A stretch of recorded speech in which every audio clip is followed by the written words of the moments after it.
Okay, Mr. Mayor, we are live. All right, good evening and welcome to the Chaska City Council meeting. We are Zoomed, so we're not at the chambers anymore. For Monday, December 21st, we'll call the meeting to order at 7:03. And I have to read a little statement here. This says why we're Zoomed. So welcome everyone. You might notice that this meeting looks a little different.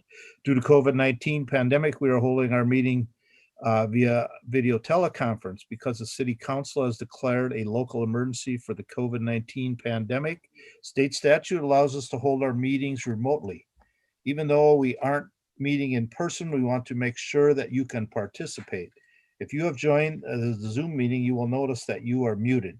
We have a moderator on the call who will unmute those who wish to speak during public comment portions of the meeting. Public comments will be reserved for visitor presentation, public hearings, and special circumstances determined by the council. Once we reach those parts of the agenda, I will ask if there are any public comments.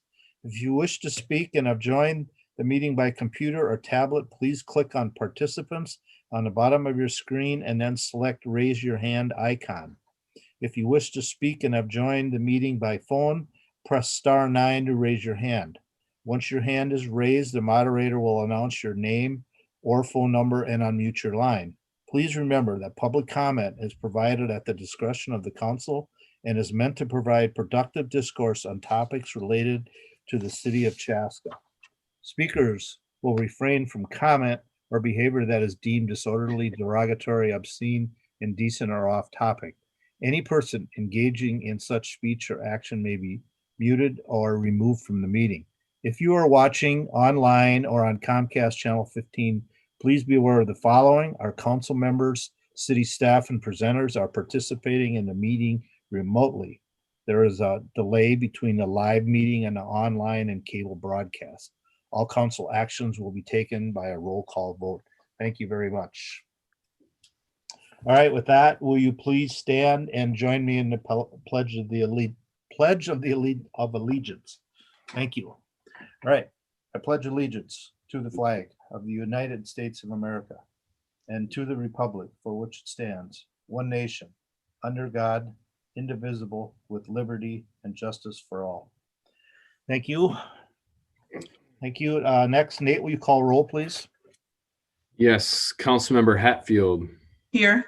Councilmember Hubbard. Here. Councilmember Graw. Here. Councilmember Wong is absent tonight, and Mayor Winchittle. Here. All right, moves us to adopting the agenda. Corrections or additions to the agenda? If not, I'd entertain a motion to approve the agenda as it stands. Motion to approve the agenda. Motion by Councilmember Hatfield. Second by Hubbard. Second by Councilmember Hubbard for adopting the agenda. Discussion. Hearing and seeing none. Councilmember Hatfield. Yes. Councilmember Graw. Yes. Councilmember Hubbard. Yes. Mayor Winchell, yes, passes 4-0. Right, and then we move to visitor presentation. I have a couple of them on here. I have the first one I have listed as bond sale results by Baker Tilley. Yeah, Mayor and Council Member, if you remember at the last council meeting, we did set a parameters resolution for selling of debt for both the refunding or refinancing of electric debt that we had outstanding, and then also taking out our line of credit for the Highway 44 and interchange project. We had excellent sales with that, and we wanted to provide an opportunity for our financial advisors to provide a recap of the sales. So Noel, I can't, there's so many people on, I can't tell if right person's here. Thank you, Matt.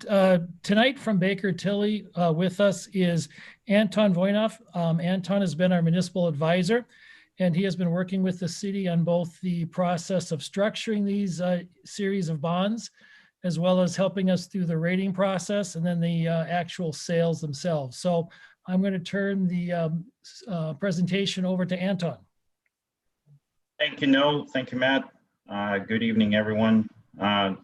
Given that we're covering two sales this evening and the digital format, I'm going to go ahead and share my screen with the group and run through this relatively quickly.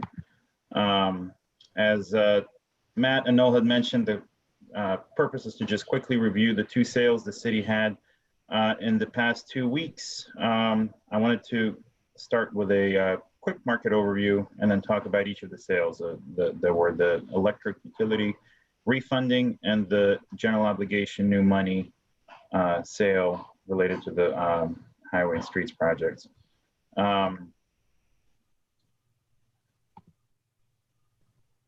Just overall, for everyone's benefit, we're currently in a very favorable market environment for completing a bond sale. If you pay attention to the chart at the bottom left of the screen, that's that represents the tax exempt rates as they've tracked over the past 5 years.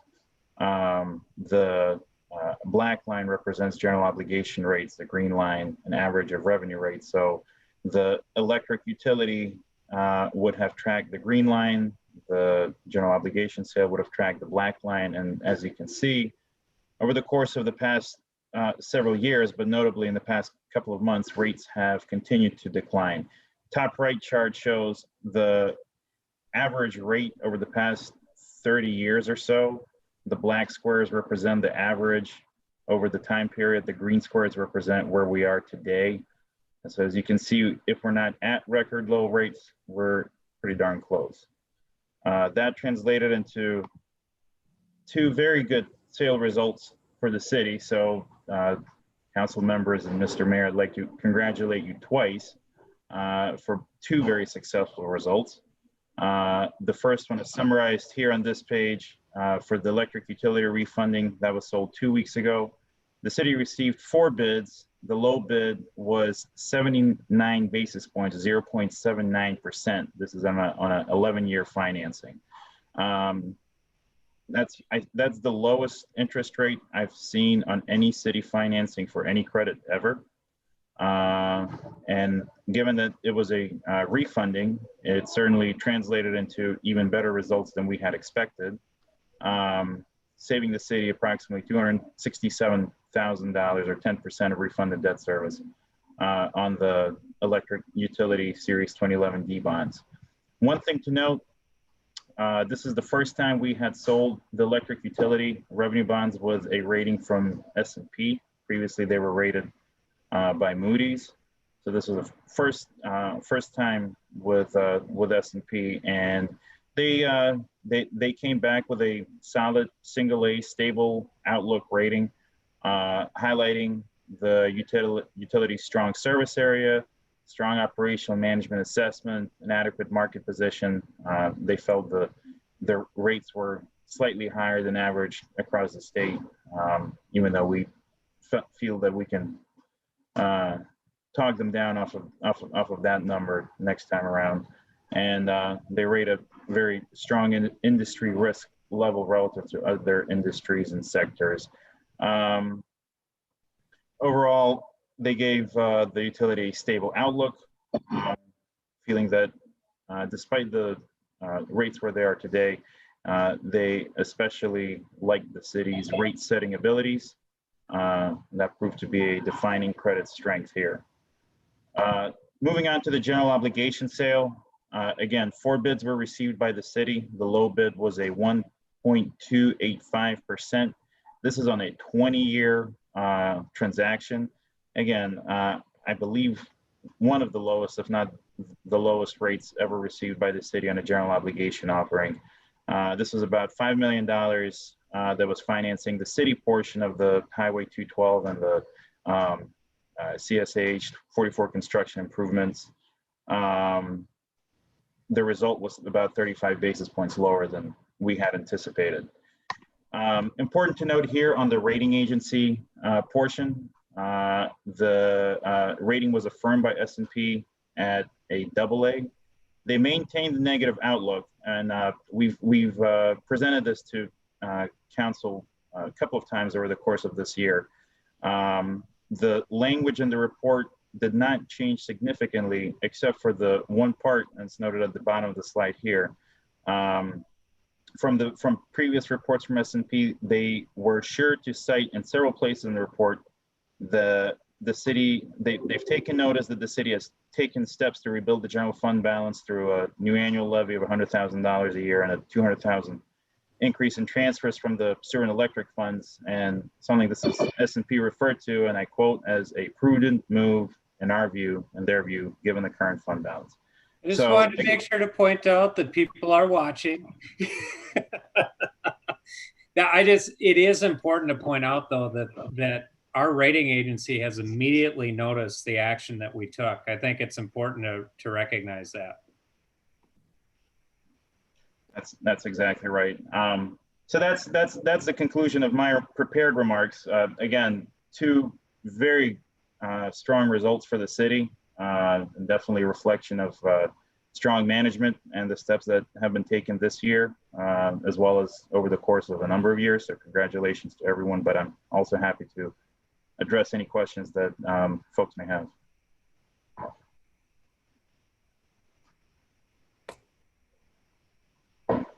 Council, any questions for Anton? No questions, just that's great news. Thank you. Yeah. Oh, that's awesome, Anton. I suppose that's good for, it's easy for you to deliver news like that than sometimes the other way. So we're very happy with those numbers. So we're excited. So thank you. Thank you. It was a pleasure, and absolutely, these are the types of conversations you like to have. Yep, exactly. All right. So the actions we've already taken all the action. These are just the final numbers and just an update, correct? Yeah, that's correct. And I just wanted to point out just the extremely hard work that Noel and Anton and Noel's whole staff put into getting these ready, and just even the process for the rating to get that ready. There was a good month's worth of effort that was put into it by everybody, and which came to these results. And not to mention just the timing of it. We had originally given some thought as to going out for sale on the day of the last council meeting, but the market was busier that day than it was later in that week. And so just by having you guys pass a parameters resolution that gave us the flexibility to be able to sell debt on the best day gave us a better result. So definitely a team effort, and just really appreciate everybody's work towards this, because I mean 0.79% it's mind-boggling how low that interest rate, and that's going to positively affect all of our residents and taxpayers. Awesome. All right, last call. All right. Well, thanks, Noel, and thanks again, Anton, and hopefully, I'm sure we'll probably see you again sometime. All right. Next thing I have on my list is the Pioneer Trail Twin Cities Western Railroad. I don't know who's got this, Matt. I'm not sure. There's a spokesperson from the neighborhood. I'm not sure. Maybe if you could Wave. Raise your hand. wave or point yourself out.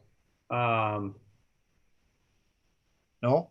Maybe I not. believe it's Chris over here. I did. You want me to start? Yeah, go ahead. Yep. Hi. Good evening. Good evening. I'd like to thank the City Council for giving us an opportunity to voice our concern regarding the excess siren noise from the trains. We are requesting the city to designate the crossing 393-293P as in Paul as a quiet zone. I also like to bring to your attention that this has a negative impact on our daily, during the night and the day. So we'd like to ask the council to designate this crossing as a quiet zone. I'll be having some of our representative will be joining to speak, and it'll be Scott Moose will be starting first, and then Denise, Terry, Mike, Joanne, and then Sue from the townhomes. So Scott, you can go ahead, please. Well, hello. We have two associations here. One is a master association that overlooks the entire common grounds and single family homes, which are really impacted by the railroad line. A couple of things I'd like the council to keep in mind: that since last summer, they built an extra set of tracks to store empty cars. And they have to go across Bavaria and back and forth to be able to line these cars up properly. And each time they cross the Bavaria Avenue railroad crossing, they toot the horn. And when they get these cars on getting lined up, it's all hours of the day. And usually it's the hours that we don't want, like midnight to 4 a.m. Banging, the noise that can be heard. Well, I'm sure lots of other neighborhoods can hear this, along with the tooting of the horn because they're required to. And what we're asking for a quiet zone is some things have to be done to make it a quiet zone, so the railroad company knows that they can't have traffic interfering with that. The other aspect of this is the train is getting to seemingly more active since I bought my house, and it's been 2 years. Had I known, I wouldn't have bought here. It's something that I think the council should take a strong look at and agreeing with us. Property values aren't getting any better with this noise and clamor going on. And one other little side note is I have not contacted the railroad company, but when you've got empty cars sitting still for any length of time, it certainly is going to attract an audience. And that audience usually comes equipped with many cans of spray paint. And there is just a question of, I don't think it's a question of when or if, it's a question of when. So I don't know what kind of security that the railroad company has against these empty cars sitting for any length of time.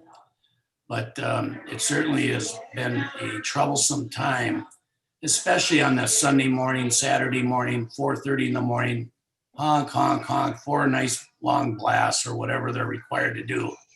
Usually we get a nice guy during the week and he only gives a short toot. So the weekend guy is a little bit more unforgiving. So, and if you guys, it's something that you never really get used to. It wakes you up. And these are hours that once you're up, you're probably going to stay up. So I respectfully ask that we give this some due consideration, because the railroad was here long before this development went in, but there was nothing made aware or publicly announced that they're going to put an extra set of tracks in there that, I don't know, it spans about almost, I think it's almost 2 miles of extra cars being there and moving in and out all day, every day, night, morning, whatever. So with that, whoever, Chris, I don't know who else you got lined up, but I just wanted to let the council know that it is a problem, and we pay some pretty nice real estate taxes here in this development. And I don't think everybody has to put up with, you can see in the background, this is what I get to look at all day, every day out my backyard. And it's just a really pleasure sight. You don't really see the cars that are all painted up with all kinds of nonsense, but I thought. Denise next. Okay, thanks. Thank you, Council.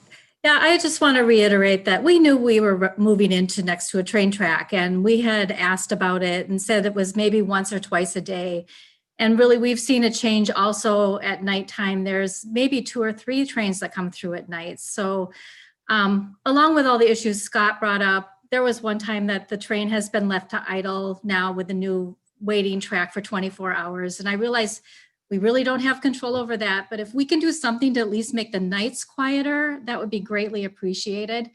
I've noticed the nice engineer who doesn't toot his horn more than once. Other times it can be quite loud, and I realize it's part of their safety program and it's necessary, and that was fine when it was just a few, once a night or something like that, but it's really increased quite a bit. So I guess we just ask the council to seriously consider making a quiet zone like in Eden Prairie.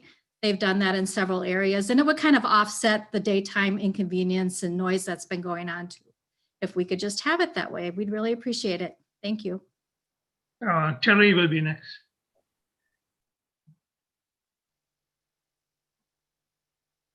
Hello there, Terry. Good evening. Is Mike available?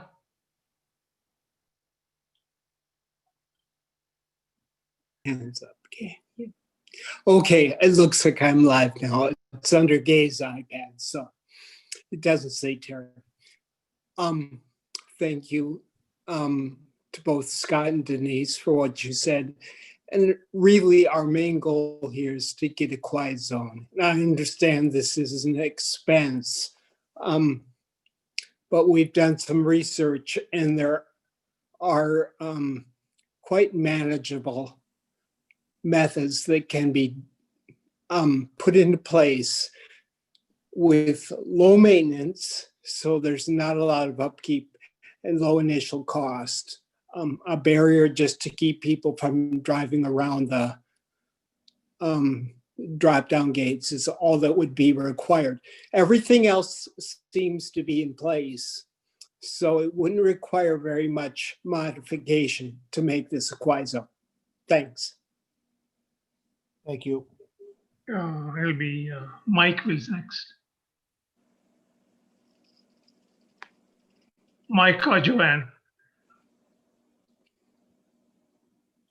I can go. I'm Joanne Gill. I live at 546 Sweetwater Path. I can attest to the noise as well, and would appreciate the city addressing a possible quiet zone, so we don't have to hear the train in the middle of the night, and just have a better quality of life here. I know we knew that we lived next to a train, but if there's anything that can be done to make it better, we'd appreciate it. Thank you. Thank you. Mike, are you available? If not, I'm going to hand off to Sue Marshall, please.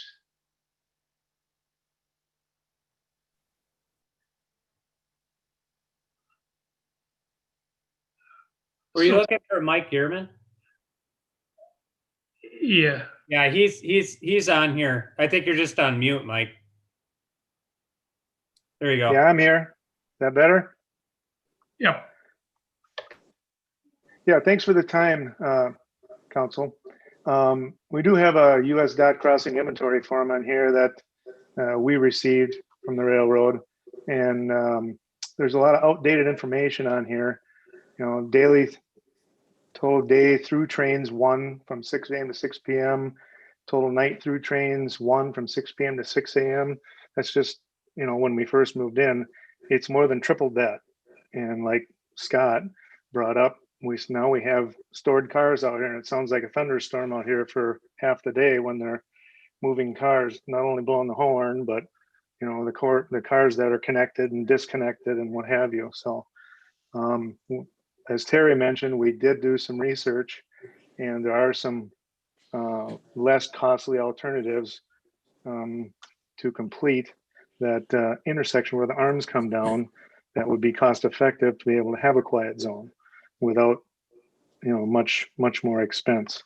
So that's about all I had. I just wanted to add that in, that nothing's been updated on this form that we've gotten here on the US dot crossing inventory form. It's outdated since July of 2018. Thank you. Thank you, Mike. It'll be Sue. And if, yeah,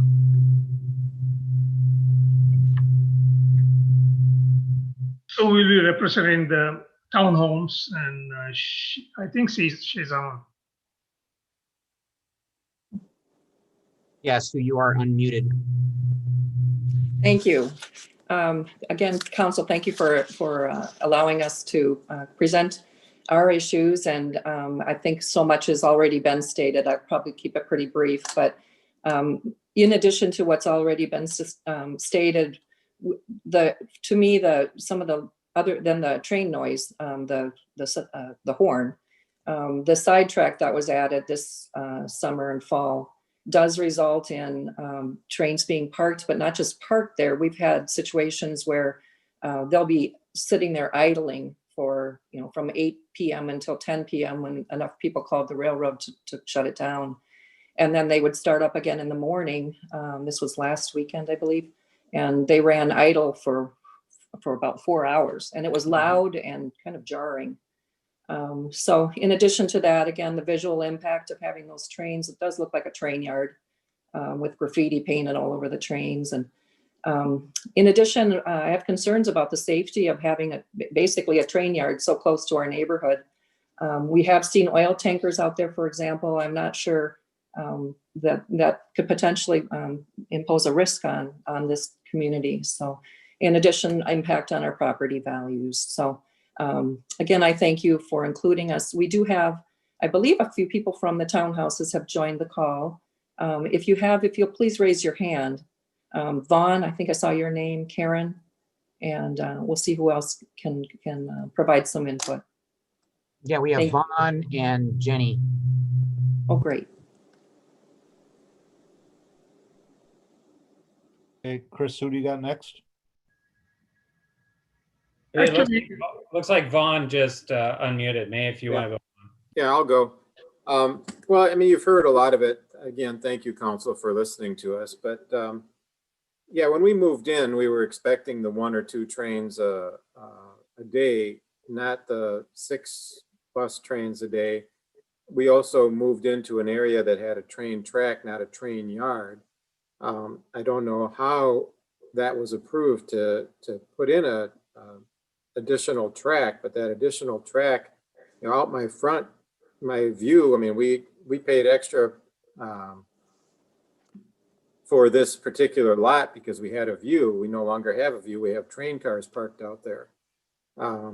And as it was mentioned earlier, we've had, the idling of the trains, which basically shakes your house. And it's not just, you would think that an idling of a train you would just get used to it, but they essentially throttle up about every 5 minutes and release the air brakes. And we had one time, I think it was 22, 23 hours straight he was out there idling. It really is, it was something, and we couldn't believe it. And I think somebody called and they said, oh, we didn't know it was in a residential area. I don't know. Yeah. The engineer's got windows in his car. I'm not sure how that came about, but then another side effect of this whole thing with the extra track is what happens to traffic. So we get backed up with traffic here. We can't even pull into the townhouse area. It gets backed up 20 minutes, on Bavaria and Pioneer, waiting for the train back and forth crossing, until they clear the tracks enough that they can raise the gates and get some traffic flow again. And this can take between an hour and 3 hours to do these exchanges.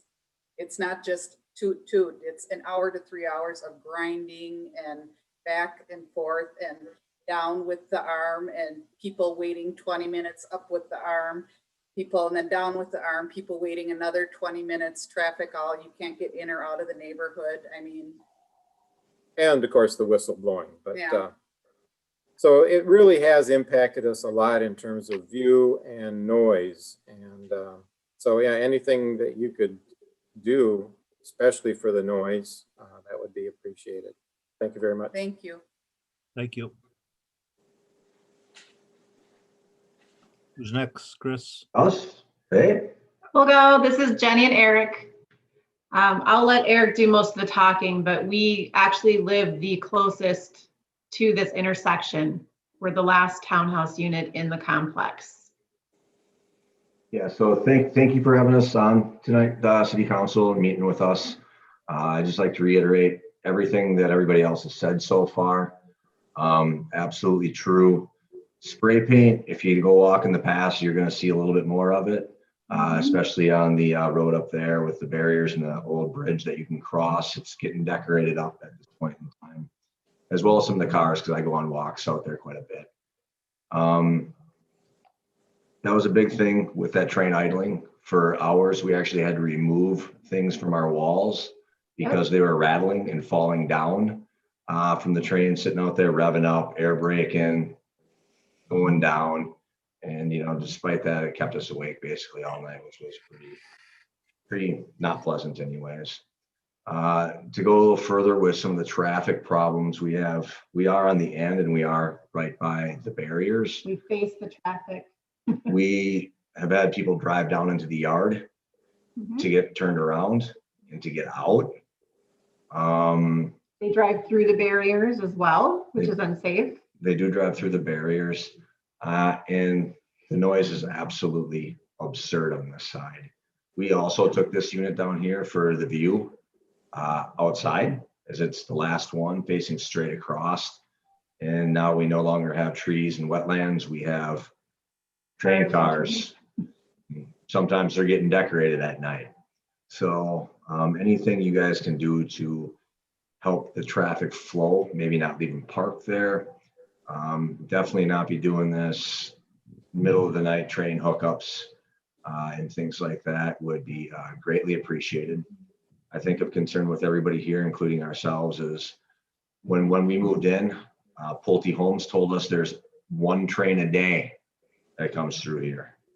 We have upwards of 6 trains a day, and they will blow the horn up to 5 times through the intersection. And hold it for each time. Yeah, it's a lengthy ordeal.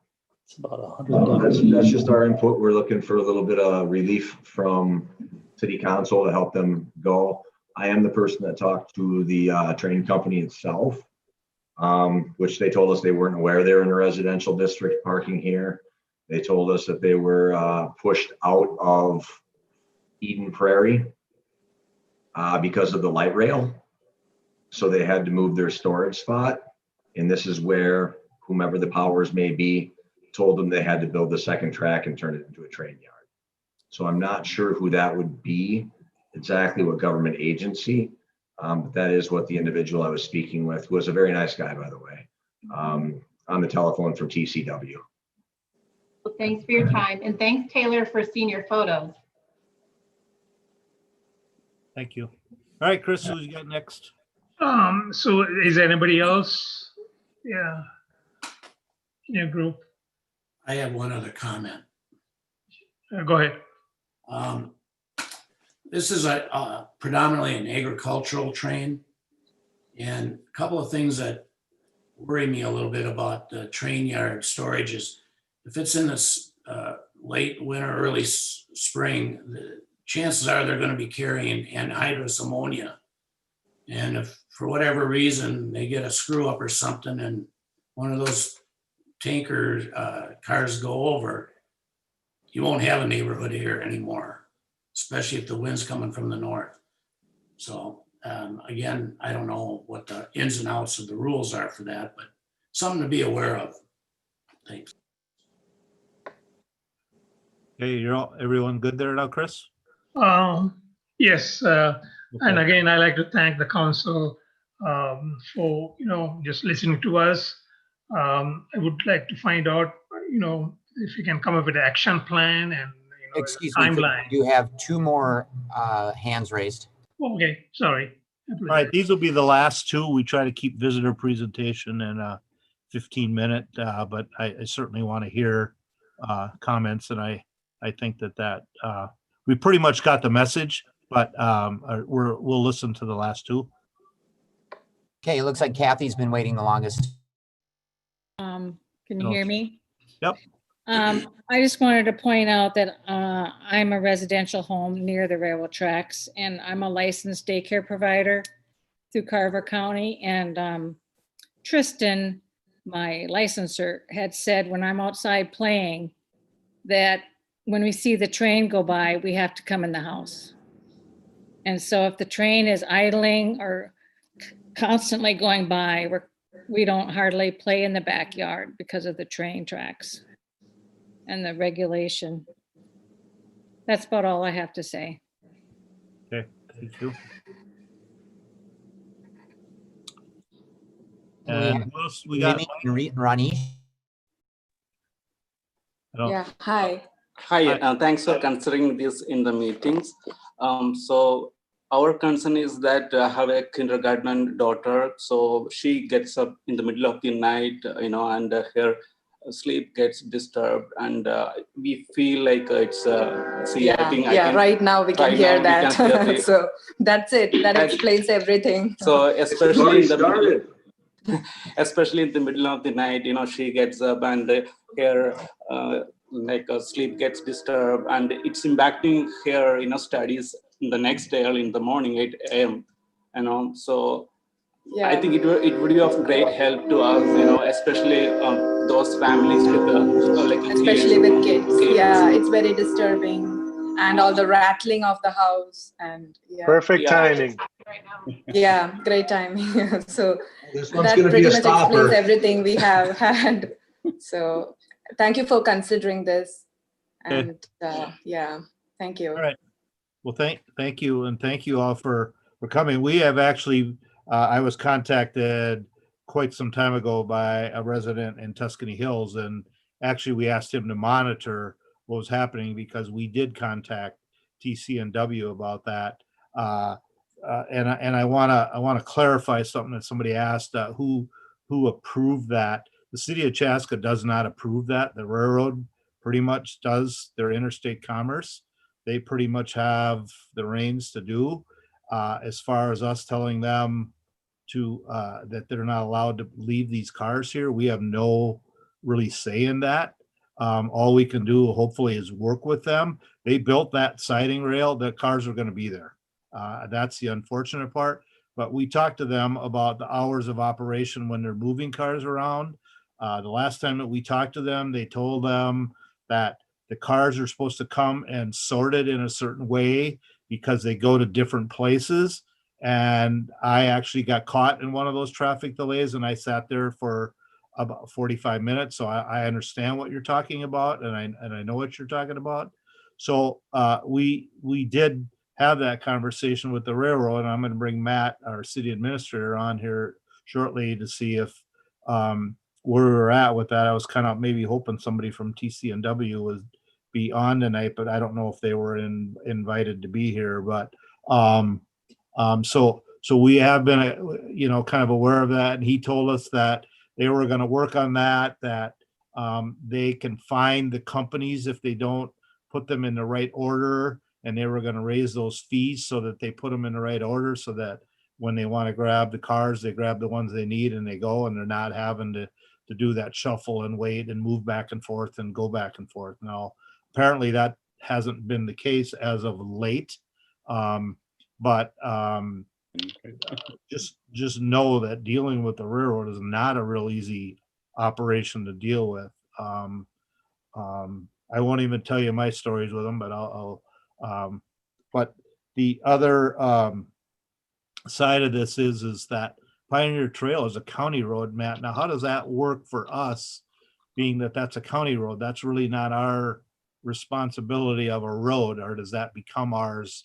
And I don't know what a quiet zone really entails. So yeah, I can touch on that too. You want me to go ahead? Yeah, go ahead. Okay. First of all, this the siding that they put on there is actually one that existed there for quite some time, and they removed it back in the mid 90s. And so they're basically putting back a siding that already been there. So they've had approval for that for years. And the mayor's right that we don't really have any authority when it comes to how they improve the railers, especially in areas that they already had that siding. Now, with that being said, I really think that there's two things that we should do here. I have been in contact with the president of Twin Cities Western and had a good conversation with him about this. He has expressed a willingness to work with us, and I'm thinking that the best thing to do on this would be to have 2 to 3 representatives from the neighborhood that would volunteer to actually meet with me with the president of Twin Cities Western to be able to express some of the specific things that are occurring, so that it's not just sort of the telephone game. That we make sure we're getting across exactly what the issues are and when they're happening. He did ask at the time to have a survey completed, and that's what the mayor was talking about, that at least one individual we asked to keep sort of a log for a time being so that they could be real specific. They do have some levers that they can pull with shippers as far as how they return the trains, and that's what requires so much sorting, that they can find them for that. So there are some levers that they can have with their shippers.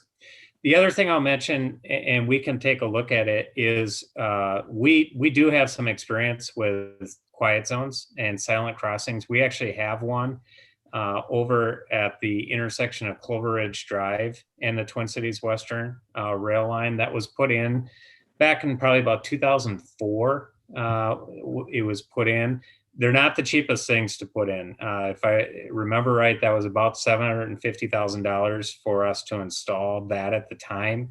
To answer the mayor's question about if this is a county road or a city road, it's a county road, but these types of improvements that are requested from cities typically become city expenses.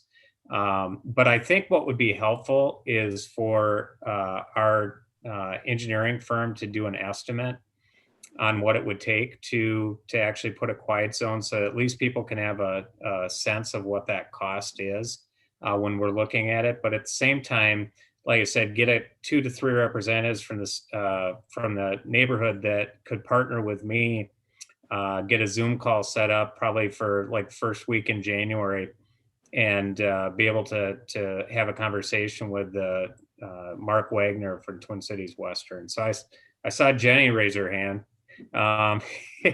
Is there, I don't know if there's specific, Chris, I know you've sort of represented the neighborhood. Is there specific people, maybe you could even get back in contact with me if you guys want to give it some thought and get back to me with like 2 to 3 people? Yeah, that'll be fine. So could you send me an email so that I know, there's so many people here. So Yeah. Once I get an email from you, then we will get a group together. You've been in contact with Denise then, so she has your email? I think Kevin. Kevin Wright? Yes. Okay, I'll get it from him. We'll send you an email, and then if I could have you coordinate getting the 2 to 3 people together, I think that'd be the best way to start this conversation. Okay. And there was no, as far as you know, there were no feasibility studies done on this at all, right? No, there was. It is possible to have a quiet zone there because when I think it was 2006 or 2007, we put the 2 roundabouts in at Pioneer Trail and at Bavaria. And at the time, there was some look at what it would take to do a silent crossing there. And so I think there's some information they're going to be able to work off of. But there was never a formal study done. Okay, thank you. Hey, Matt. Yep. Isn't that a dual road, that area we're talking about? It's part Bavaria, part Pioneer Trail. They kind of intertwine right there. So wouldn't that be city and county road combined? No, it's all county there because Bavaria is a county road there too. Okay. Yeah, but typically it doesn't matter with these types of improvements. It usually becomes a city responsibility. I'd like to throw one quick thing out. Is there ever been a case where privacy fencing or barrier like they do on the freeways? Is anything like that ever done so the unsightliness of these cars aren't always in our face? In the summertime, it's not so bad because we got leaves. Yeah, I don't know the answer to that, but I mean, I'm sure it's possible, but I'm also sure that it's probably not the railroad that pays for it. I can imagine that. I was gonna say, I don't know that I've ever 25 seen. feet on each side of the tracks, that's theirs. So anyways, I don't like the looks of it. I do think these would be two good first conversations. One would be more of an information piece to be able to see, what it would take to create a crossing there. So at least there's a feasibility of that. And people understand sort of what the scope of that is. But I do also, my interaction with Mark Wagner at Twin Cities Western has always been very positive. And so he, like I said, he has indicated a willingness to sit down and talk about this. So I think we take him up on it.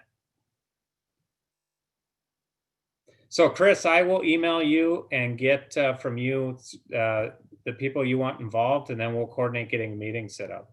Okay, fantastic. So that'll be the first step, and then probably doing a feasibility study. Is that a?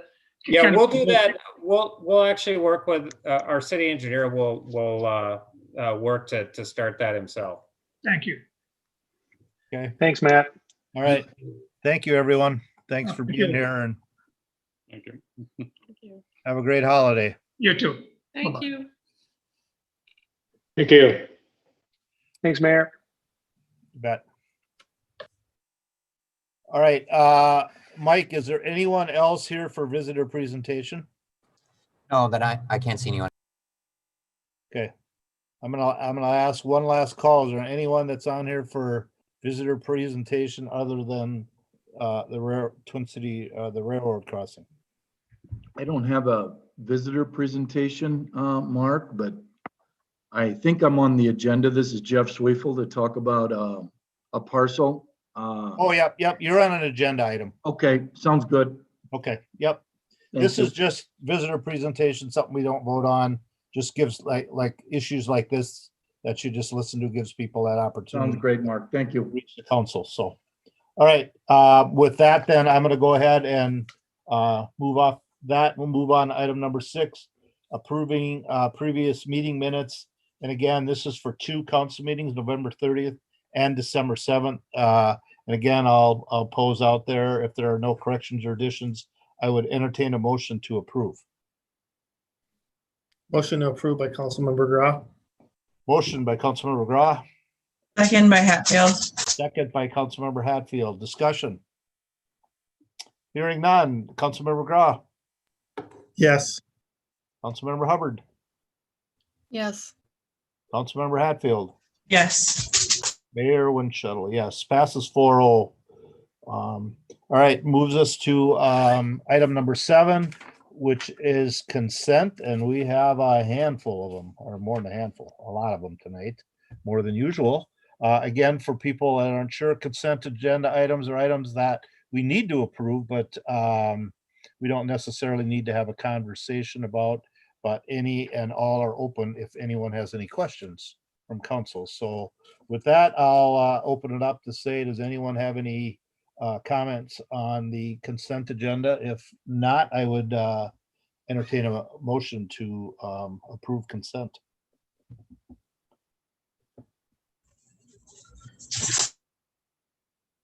No questions? And then I'd be, I had one quick question. I'm sorry. okay. Unless I missed it. Is the 7A, is it again a lease for the 60 months again? Yeah, it's Brent, help me remember. It's the 5 years, but then there's an option.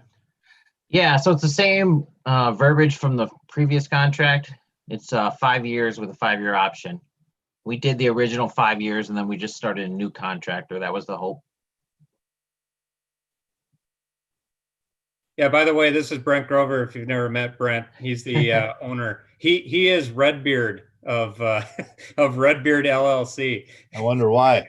It's a lot thicker than it is in the golf season. Just as a point out, and I know John would say the same thing, Brent and his team have done an absolutely fantastic job out at the town course. And we couldn't be more happy with, just the feedback they get from customers and just the ease of working with them. John, I don't know if you have any other comments. The ease of working with them along with everything else. Yeah, very, very positive all around. His hair is a little long. Have him take his hat off.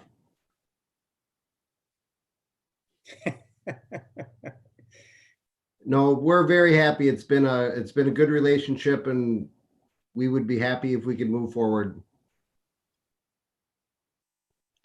Okay. Any other questions on consent? I would entertain a motion to approve consent. So moved by Hubbard. Second by Hatfield. Motion by Councilmember Hubbard, second by Councilmember Hatfield. Discussion. Hearing none. Councilmember Hubbard. Yes. Councilmember Hatfield. Yes. Councilmember Grah. Yes. Mayor Winchell, yes. Passes 4-0. All right, moves us to action items. We start off with City Square West preferred developer. Mayor and Councilmember, I'm going to turn this one over to Nate. Okay. Take her away, Nate. All right. Thanks, Matt. Mayor, council members, this is an item that we're bringing back to you. Last time we talked to you about this topic would have been the November 30th, 2020 meeting, where we talked to you all about the City Square West project and staff's intention or thoughts about how to continue to move the project forward. Recall that this is something that we, at the beginning of this year, thought we would have been doing sometime around the March-April timeframe. But like a lot of things, then COVID, right? And so that put it on pause for some amount of time.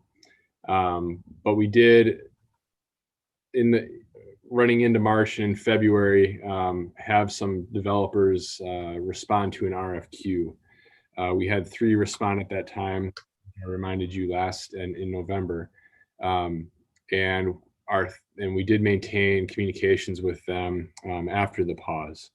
As we're getting into 2021, and we're starting to get a better hope that we're getting to a conclusion on the COVID pandemic, and the markets will respond to that. We feel now is a good time to move forward with the project and situate ourselves so that we can take advantage of the market when the time does become to be the right time. And so we suggested to you in November that those respondents to the RFQ, it would make sense to move forward and interview them. We talked about having council members involved in that process with staff, and you all identified council members Hatfield and Grah at that point in time, with them both having wards that share portions of downtown, thinking that it would make sense for their involvement. And so we did proceed with that. On December 9th, we did hold interviews with the developers who continue to express interest. And so that would have been Trident Development and Inland Development Partners, with Matt Podorowski, Kevin Ringwald, myself as staff, and council members Grah and Hatfield doing the interview. Nate, can I pause you right there? Yeah, absolutely. I just want to clarify a couple. Mr. Is it Zwiffel? You were approved under consent, so you're really done. So it's no reason for you, unless you want to. You're more than welcome to stay on. But I just wanted to. Thank you, Mark. Thank you. Item, but it was in consent because we've kind of already been through that process. Perfect. Thank you. I appreciate So I appreciate that. I didn't want you sitting here for hours and. I'm out. I enjoy it, and it's nothing personal, but thank you. Hey, I don't blame you. If I didn't have to be here, I'd probably be doing something different as well. So. Good evening, folks. Thank you. All right. Thanks. And then Brent, you are done too. So, and I don't know if you're hanging around for something different, but I I just wasn't sure. So I just want to say thank you. I appreciate working with the city. It's been a lot of fun, and I look forward to another 5, maybe 10 years. Wait, don't tell me it's done. We want him to sit there to go through all this. Like I said, sometimes they're not sure if they're on consent or on an action item. So I think John's happier than I am. So yeah, and poor John. I didn't want John to hang around too long. All right, Yeah. sorry, Thanks, Nate. guys. Let's get back to the real action now. Thank you. Have a good night. All right. Now that I know you'd rather be elsewhere, Mark, I'm inspired to move forward. Hey, there's nothing better than being here with you guys. Thanks, buddy. Nothing better. Well, so where did I leave off? We conducted you got to the developers, and that's where you were going to go next. Okay, so Trident Development and Inland Development. We did do the interviews with them. We talked to them about a number of different things, really revolving around their qualifications and capabilities, their experience doing public-private partnerships, approaches to creative financing, approaches to historic preservation, understanding the downtown context, and areas that they find exciting about the project that we've proposed for City Square West, in addition to areas where they think maybe need more attention or give them a little bit of pause that they'll want to dive into with us. And so very good in-depth conversations with both groups. I think at the end of the conversations, we found ourselves thinking that either one of them certainly presented a strong capability and potential, to be able to do this project successfully. And so I think that put us in a good position that, we always want to be, is to make a tough decision when we've got good options in front of us. But after a good conversation with the folks who are doing the interviews, staff and the council members involved, consensus emerged that we felt that Inland Development Partners just presented, capabilities and experience that are most tied to the challenge that this project presents. They've got a lot of experience doing redevelopment in the Twin Cities. They've got a lot of experience doing redevelopment specifically on mixed use projects, and that do involve public partnership. And so with that all to bear, I think we thought that we were just best situated to move forward with them. And so that's the recommendation that staff is making tonight. I do want to preview to you, or I guess fill in for you, that the team is not just Inland Development Partners. They do bring a pretty deep bench along with them to this project. They've got Todd Mohagan from Mohagan Hanson Architects was part of the interview process. Tom Whitlock from Damon Farber Landscape Architecture, and Trisha Pitchford from Mid-America Group. Those folks did join in with the interview, and they all bring their own deep experience to bear on this project, and experiences that we felt were very relevant to what we're trying to achieve with City Square West as well. And so if Tom Shaver and Bob Cunningham aren't enough for you, they bring that group as well. I also want to preview that they did lay out a timeline, and I wouldn't say that we're ready to etch this into granite by any stretch of imagination, but just to give you an idea of where their thoughts are at today. Inland Development Partners has the timeline they described to us that they would envision is really starting, after tonight, assuming council wants to move forward, and looking into the middle of next year, working on preliminary design and entitlements. So starting to assemble the site, looking at, what should the design of the site be. Then moving into the second half of next year, looking at the schematic design. So really getting into the details of what it is that would be built. And further drilling in end of next year into the beginning of 2022 to produce construction documents and start to line up that process. And then really launching into development and construction June of 2022, or middle of the year 2022, somewhere in there, and anticipating it opening sometime in 2024.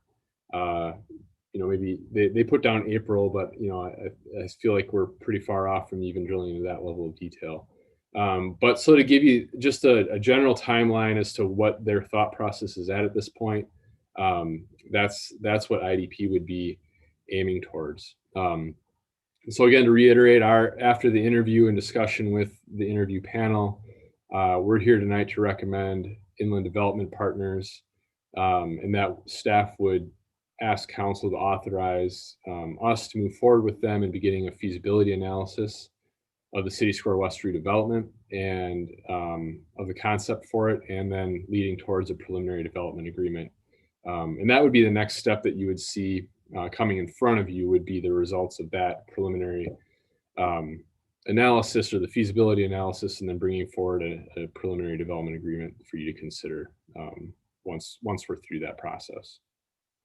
So with that, I'd open up to any questions or discussion. We also have Tom Shaver and Rob. I'm sorry, you've got Robert Cunningham, but we call you Bob. Bob Cunningham here from Inland Development Partners to represent them as well. I don't have any questions, but I did just want to share with Mayor and Councilmember Hubert, since Councilmember Grau and I were on the interviews, but just how grateful I am that we were able to, attract such, both developers really were great. And so just grateful we were able to attract that level of interest, and but also just want to say I really felt like rejuvenated after talking to them, and really excited for the project again. I think that their Inland is really visionary and understands what we want to do as a city. They really understand kind of what you can do when you dream big, is really how I felt coming out of it. Not to say that the other developer didn't. This is purely speaking on Inland, but I just felt really excited after speaking with them and their team. Just incredible. So really, really, really excited about this. So Awesome, thanks. Jump into just to kind of share that perspective. Thank you, Mayor, and fellow council members for allowing myself to participate. I think I echo the same thoughts, that it was refreshing in hearing the quality of the presentations from both sides. I think in the debrief, the thing that stuck with me that I said is that, my role in that team is I'll lean to the city to understand, is this a good firm? Are they going to do it? Can they produce a good product? I trust we'll vet that out. For me, it was all about kind of what I like to do in my profession, as well as kind of why I'm a council member, is that relationship building. And the thing that stuck out to me in this conversation and was that they put Michaela and I on the spot and asked us questions about what we thought were challenges and benefits and everything like this.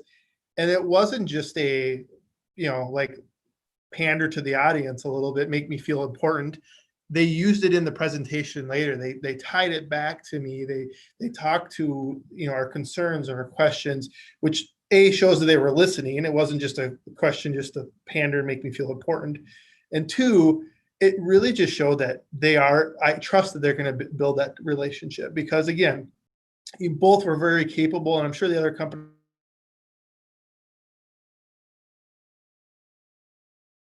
John, you froze. I think Councilmember Grau has encountered an IT issue, so maybe we can bring him back. Oh, that was actually the end of the sentence. Yeah. He's just gonna stare it down now for a while. But so I just have a quick question to Mr. Shaver. Reading your stuff here, do you really work with Jeff Dahl?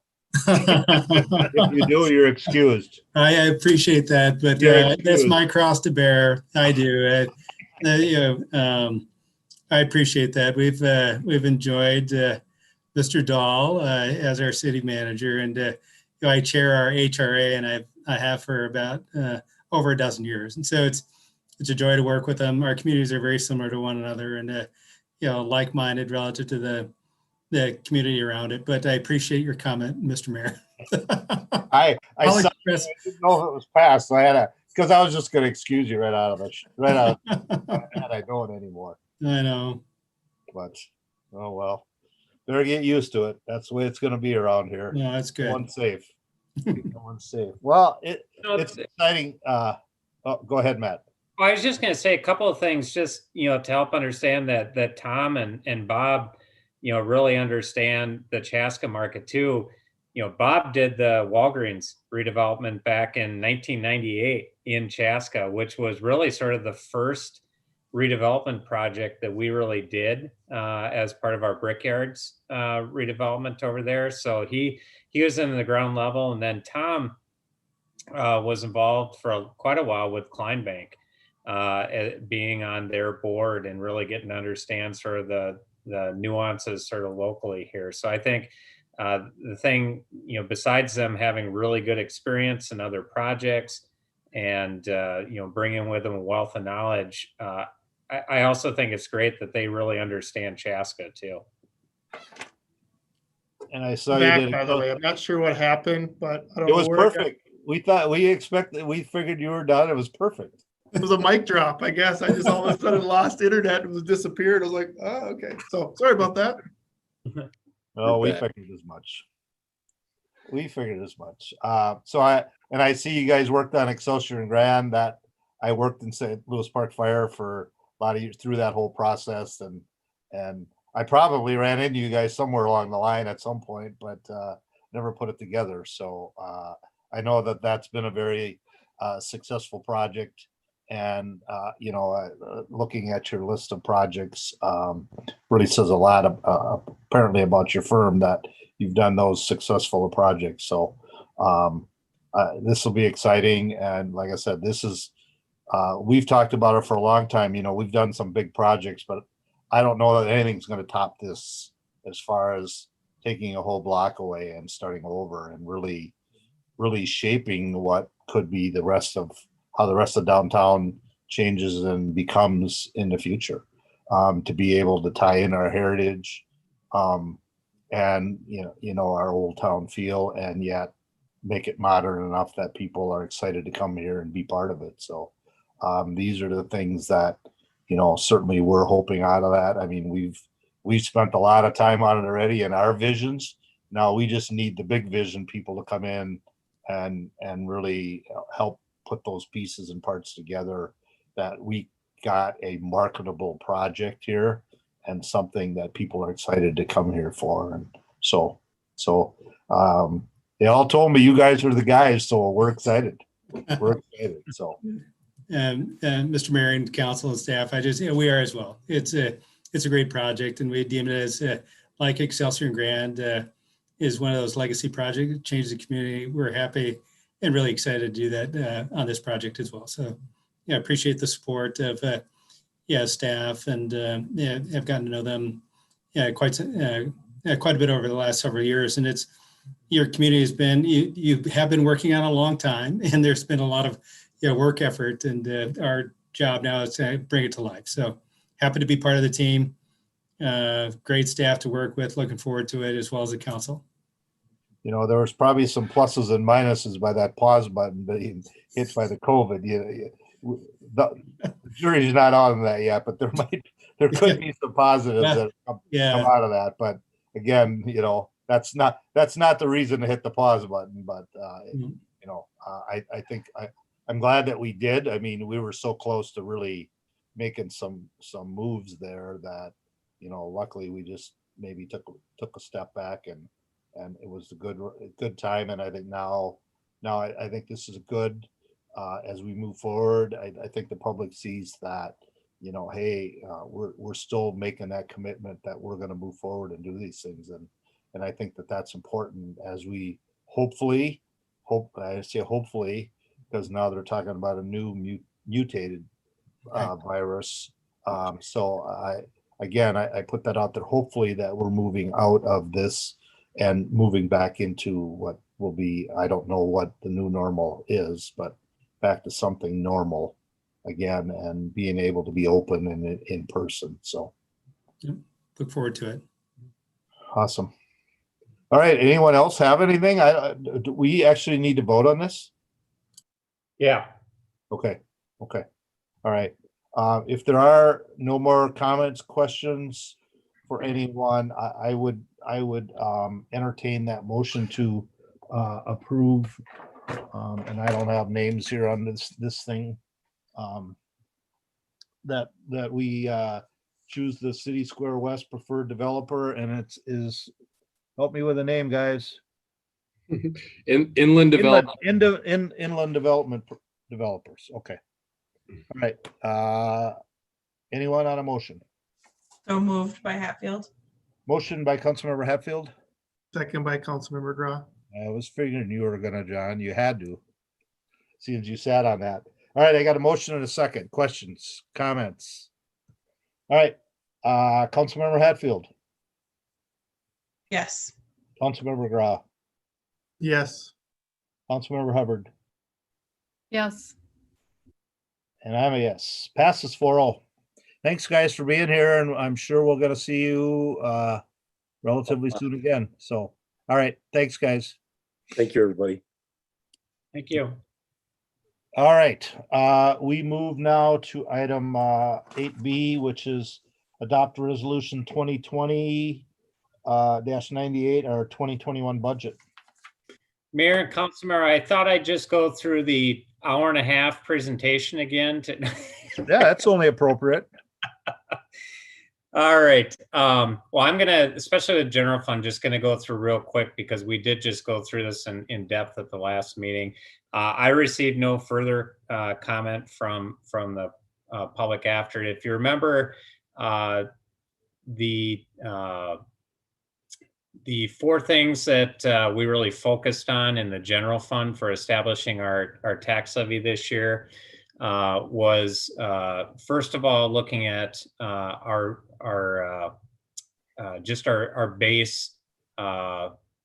base levy, which is the inflation plus new growth in the community, which the two together equaled about 3.53%. Above and beyond that, the three major things additional things that were discussed was making sure that we have our capital improvement program fully funded as we move into 2021, which based on reduction in revenue because of COVID activities, we did identify that there was about a $300,000 difference between fully funding that and having a shortage in our CIP. The second thing we talked about was the staffing study and whether we should move forward with implementing that in 2021. Next thing we talked about was our general fund reserve policy and getting that boosted up. And I think you guys could see tonight that having the action, even though you guys aren't taking action till tonight, just the fact that you guys have signaled that you're taking that action had a pretty positive impact on what we were able to get for ratings for a bond. So I think that's a nice one that you guys can see the results before you even take action, just to see what kind of an impact it has. And then the last one was looking at our policing community conversations and some of what came out of that, looking at some of the needs for being able to provide critical incident training, 40 hours for each of our sworn staff, trying to fill more of our supervisory roles by the addition of a sergeant in 2021, which would be halfway through the year, re-adding the vitals application, and rejoining the Southwest Metro Drug Task Force because of some of the issues that we've seen in the community. So out of those, as we talked about, the one that the council gave an indication to move forward with all of them, with the exception of the staffing study, which we will put a hold on at least until 2022. And moving in that direction basically would, for the median value home in the community, would have a $5.33 per month impact on that median value home from 2020 to 2021. With that, the proposed tax levy would be $11,413,137, and the total budget would be $20,107,676. which is an increase of 6.94% from last year.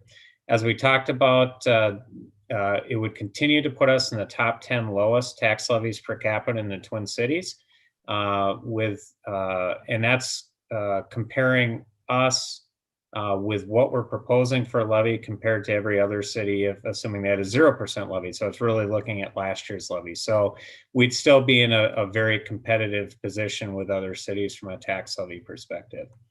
From the enterprise fund perspective, the community center, the community center and the curling center, I'll talk about sort of together, because those are the two funds that we've had the greatest impact from COVID on, because of the almost 5 months of closure that we've seen because of COVID.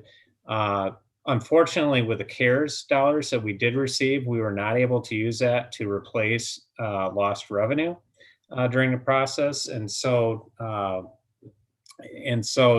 as we look into 2021, what we're recommending is that we establish a full budget for the year that we'd actually have you guys adopt tonight, but have in mind what our basically what our plan budget, so what we'd actually work off of compared to what we'd actually approve. Because if we do see some kind of a federal assistance package come through from the federal government or the state government, it's likely our assistance is going to be based on what we actually budgeted.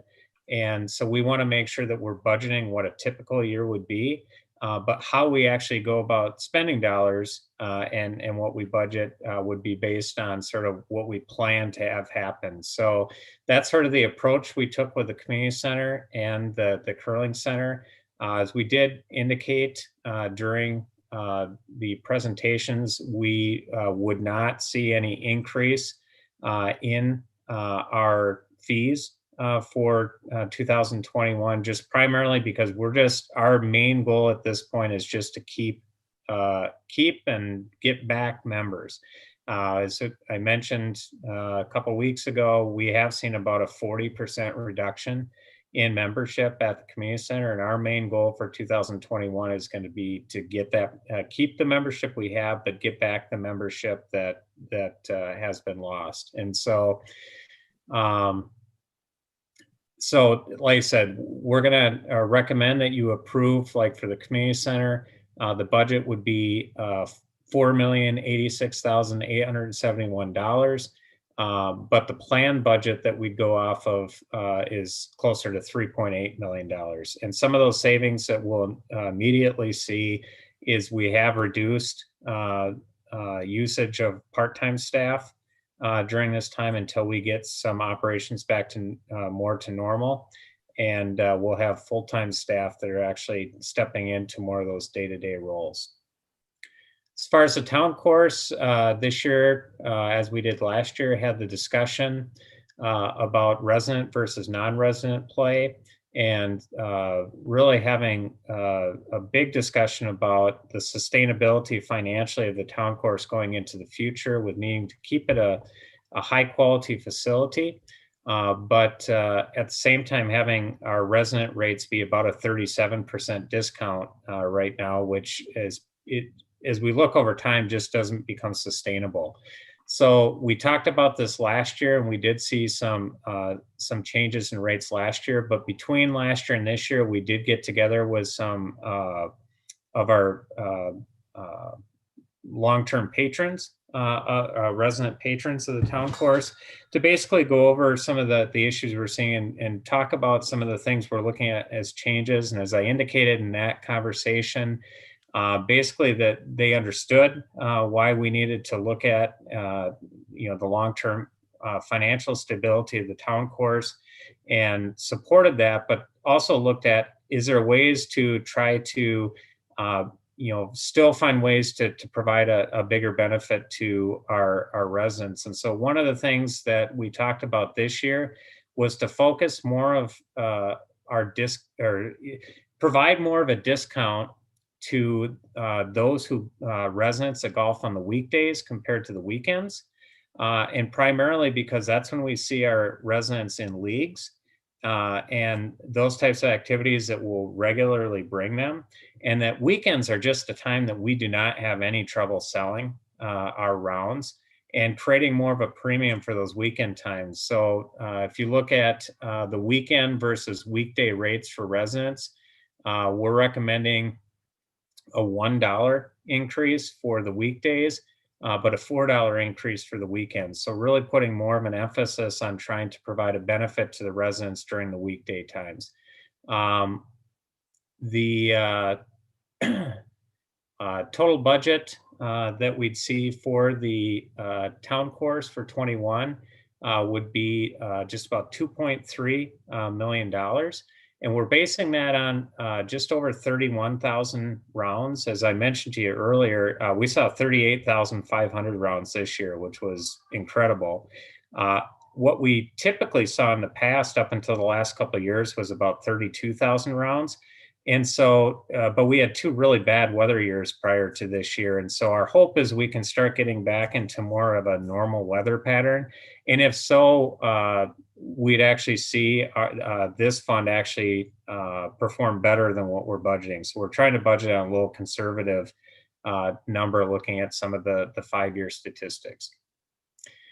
And then our utility funds, and this ties into really the action that we have for the utility rates is really sort of tied into this, but we have to actually pass ordinances for it.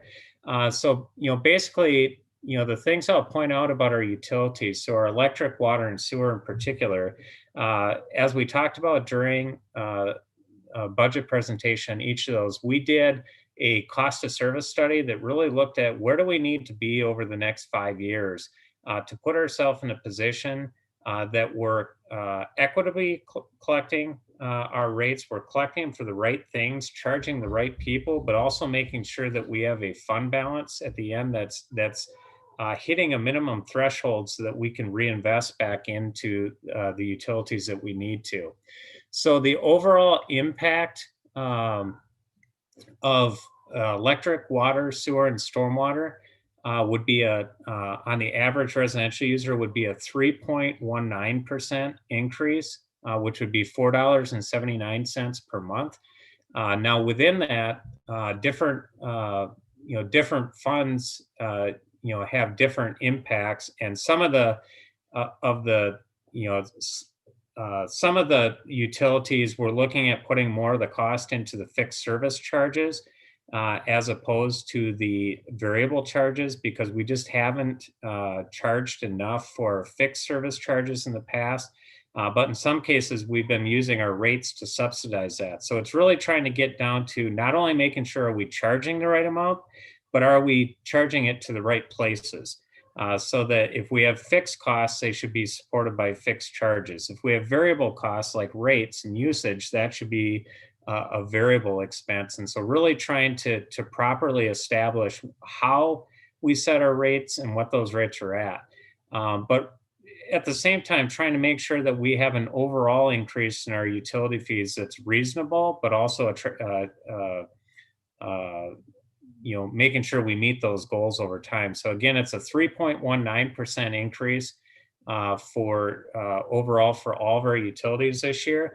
And it really puts us on track as we look over the next 5 years to be able to meet the objectives of that cost of service study. And then after 5 years, we end up doing another cost of service study to just make sure that we're continuing to keep up with any changes we might need to make. And So Matt, you just said that was for, we looked out 5 years. So we're doing this 3.9 this year. Is it 3.9 next year again as well? It's 3.19%. But that was sort of the goal, is to try to have something that's more equalized over the time period so that we don't see all the impact at once. Because, the cost of service study says we should be at a certain point. If we did that all in 1 year, it would just be too much. But if we spread that over, the 5 years, then we can break it into chunks like this, still get where we want to go, but not have the big chunk all at once. Okay. I don't know if it's going to be exactly 3.19%, but it's trying to spread those impacts across multiple years. I knew that was our goal, and I just wanted to make sure that people understood that kind of what our plan was, instead of getting all of a sudden hit with a 15 or 20% increase because we're behind. Yep. I think the only other thing I was just going to mention, I'd already talked about sort of the strategy with the curling fund. So our budget that we'd actually have you establish for 2021 would be about $2.85 million. The planned budget that we're going to go off of is about $2.7 million. On both the community center and the curling fund, our hope is that we're going to be able to find some type of federal assistance to support us, with some of the losses we've seen there because of being closed down. But if we didn't, we would have to rely on our self-insurance fund to be able to plug the gaps in both of those. But in both the curling center and the community center, really our goal is to try to retain first and then try to get back any lost memberships. I will say on the curling center, we've actually had, even through the pandemic, we had about 80% of the people return. So we did not see the decrease in usage at the curling center that we did at the community center. The biggest impacts we see right now at the curling center really get down to the restaurant being closed for 5 months, not having the lease revenue off of that. And then, for all practical purposes, people not being able to have big events at the event center. A lot of events have been postponed. So with that being said, we do have resolution 20-98 that would set the 2021 property tax levy and also establish the budget for the general enterprise fund budgets. So we do make a motion. We do recommend making a motion to approve that. And then I'll also point out, we've already talked about the utilities, but item 8C, they're passed by ordinance. So they're, I guess the electric and water rates are passed by ordinance. The franchise fee and then the stormwater are set by resolutions. Those are things that we should take individual action on, but we've talked about them all already. So I can certainly answer any question on, but at this point, you could certainly consider all of those. Okay, so basically that'd be 8B and 8C, because that's the next ones. Okay. Yeah, and you should take action individually on each one. Okay. Yeah, no, I knew that on the budget, and then it'd be ordinances 983 and 984. Yep. And that's just basically those are just actually the utility rates that we're saying went up by 3%, 3.1%. Yep. So it basically is implementing those rates that would total that impact for a residential user. Okay. So 8B and C here just run together. Yep. All right. And what's our final just general fund budget? What did you say it was? 20? 20 million. Okay. I was just thinking when I started it was 9 point something. Boy, you really spend like crazy. No. That's scary. Yeah, you also have to remember that was a dozen years ago. I know. Yeah. And the world has changed in a dozen years. Yeah. So, all right. Comments or questions for Matt, and just for anyone watching, or there's some people on. I'm not sure if they're for this or what, but we have spent a ton of time and going over the budget over the last, really we've been doing it for about 3 months now. Especially with all of the issues that we've had with COVID about lost revenue. So we spent a lot of time on it. What Matt gave out tonight was just kind of the short version of what we're approving tonight. So this is not by any means just a quick go over and vote and be done. We spent a lot of time, and there's been a lot of conversation and a lot of back and forth, and there were some very creative things that we did for budget this year that we've never done in the past, where we offered some a la carte issues where we can do this but maybe not that, and we did beyond the budget. We put different videos out for people to watch, and so we really put a lot of effort and time into this year's budget, probably more than we have in the past. But this is probably one of the most challenging budgets that we've had to work on as well. So I just wanted to make that clear with everyone, and I'll go back to my original where I started here. Council questions for Matt. Noel's still here. For anyone at this point, feel free.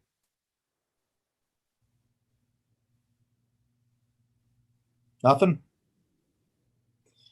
Well, with that, then I'm going to ask to entertain a motion to adopt resolution 2020-98, which is the 2021 budget and tax levy adoption.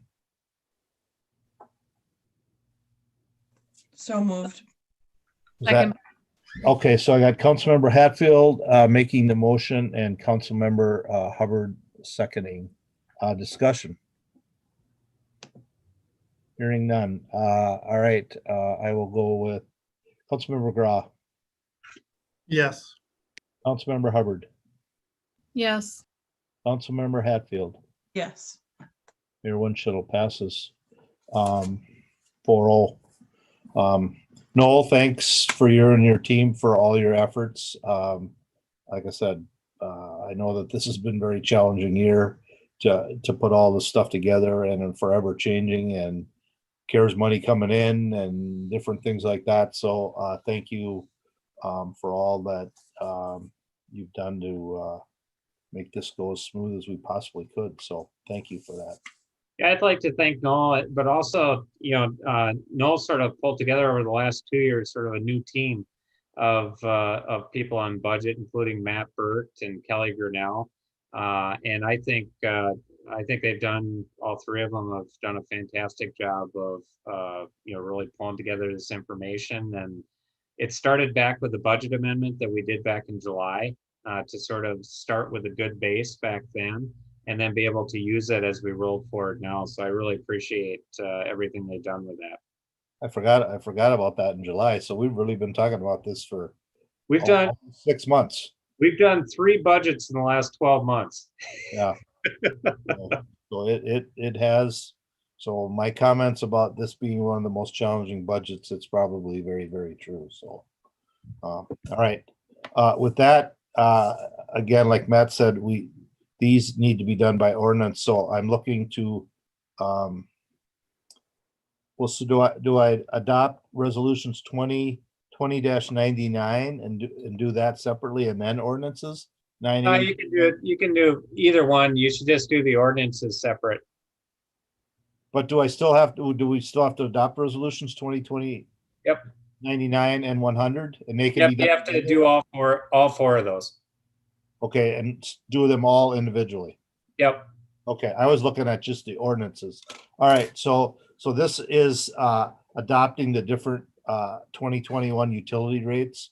So and I don't have anything open. Noel, do you know is 2099? What is that? Just so we have stormwater fees. Stormwater. The 4 actions that are on the request for action, the first one is motion to adopt ordinance 2020-983, establishing 2021 electric utility rates. That's the first of the 4 actions. Oh, that's different than how so you're doing ordinance 983, which is the electric utility? That is correct. That's the first action item.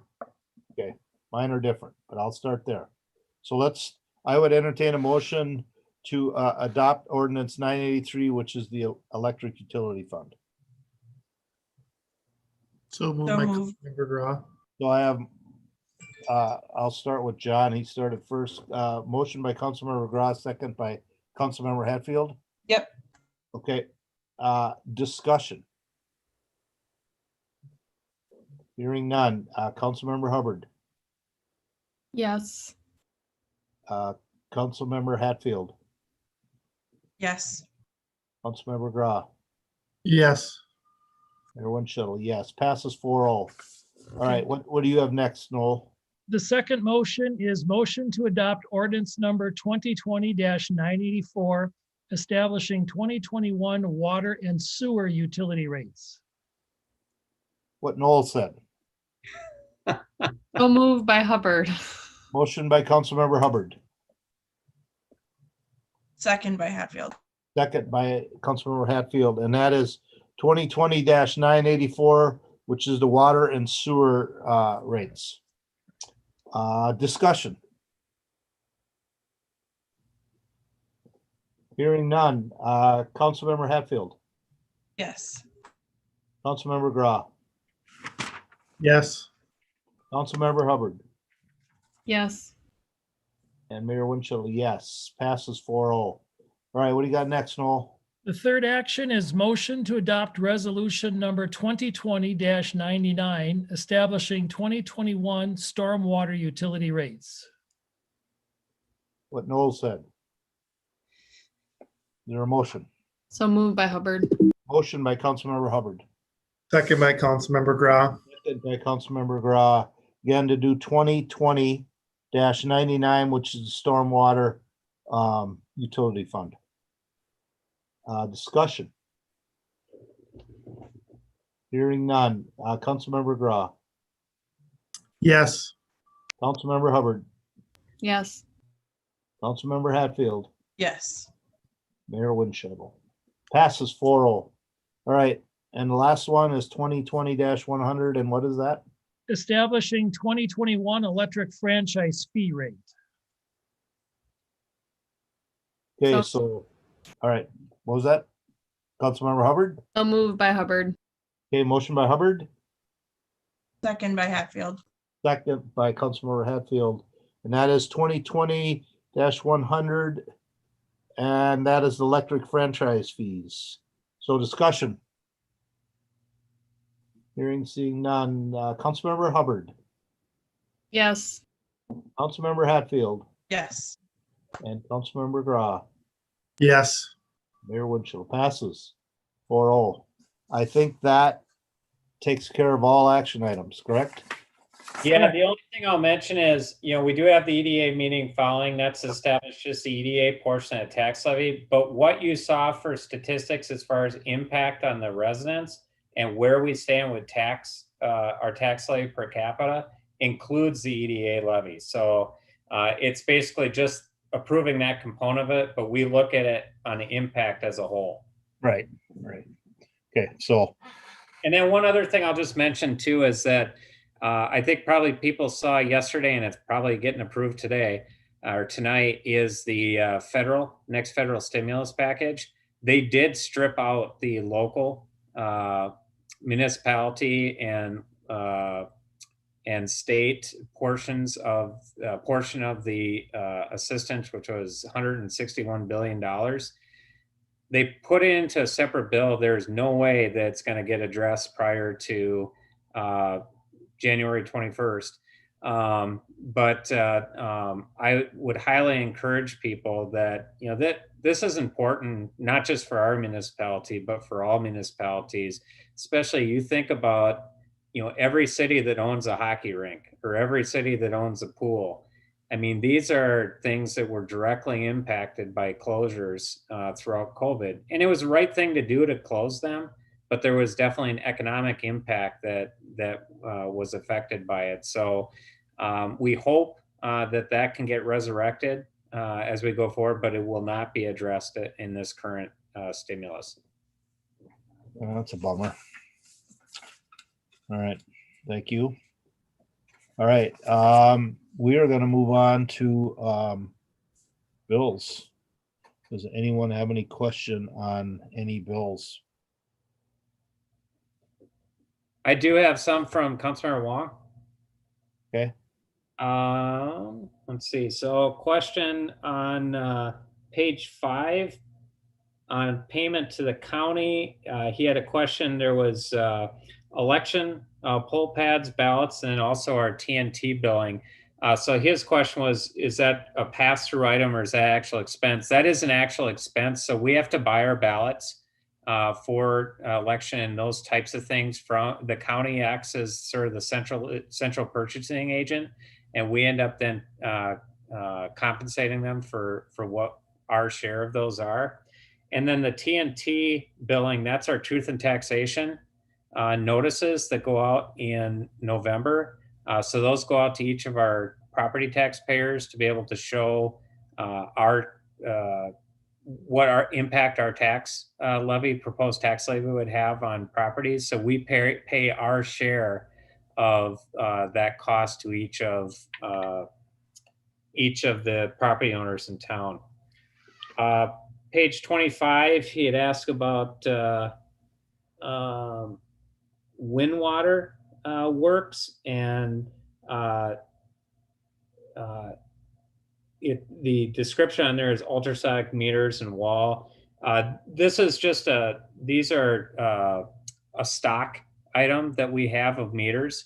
So we order a stock for new houses that are being built so that we have those available and can keep up with the building of homes. And then the third thing was a question on page 44 for Young.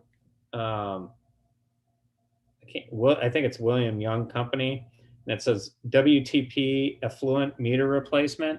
So this is our water treatment plant. So we have meters that measure the flow of water coming in. It's part of our well permit through the state. We have to have those be accurate to a certain percentage point to be able to accurately measure the water that we're actually taking from our well sources. Those do break down after a number of years. Our water treatment plant is about 15 years old, so that was due for replacement. So that was a normal maintenance item that we had for the water treatment plant. And that's all the questions he had. Okay.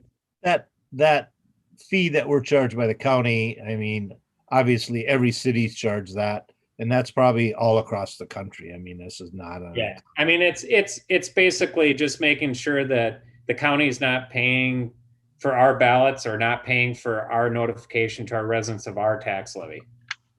And we all get this right ballots and all that stuff, so there's not any problem with that. So I mean, some cities do it themselves. I think it actually works well that the county coordinates all that, because they can buy in a higher quantity and get some savings that way. Takes one more thing off our plate. We still have to make the ballots, right. But yeah, one less thing. So, all right. Okay. So anyone else question on a bill? If not, I'd entertain a motion to pay the bills. Yeah, I just have one clarification. There's some, I think one that jumped out at me was flooring for the police department.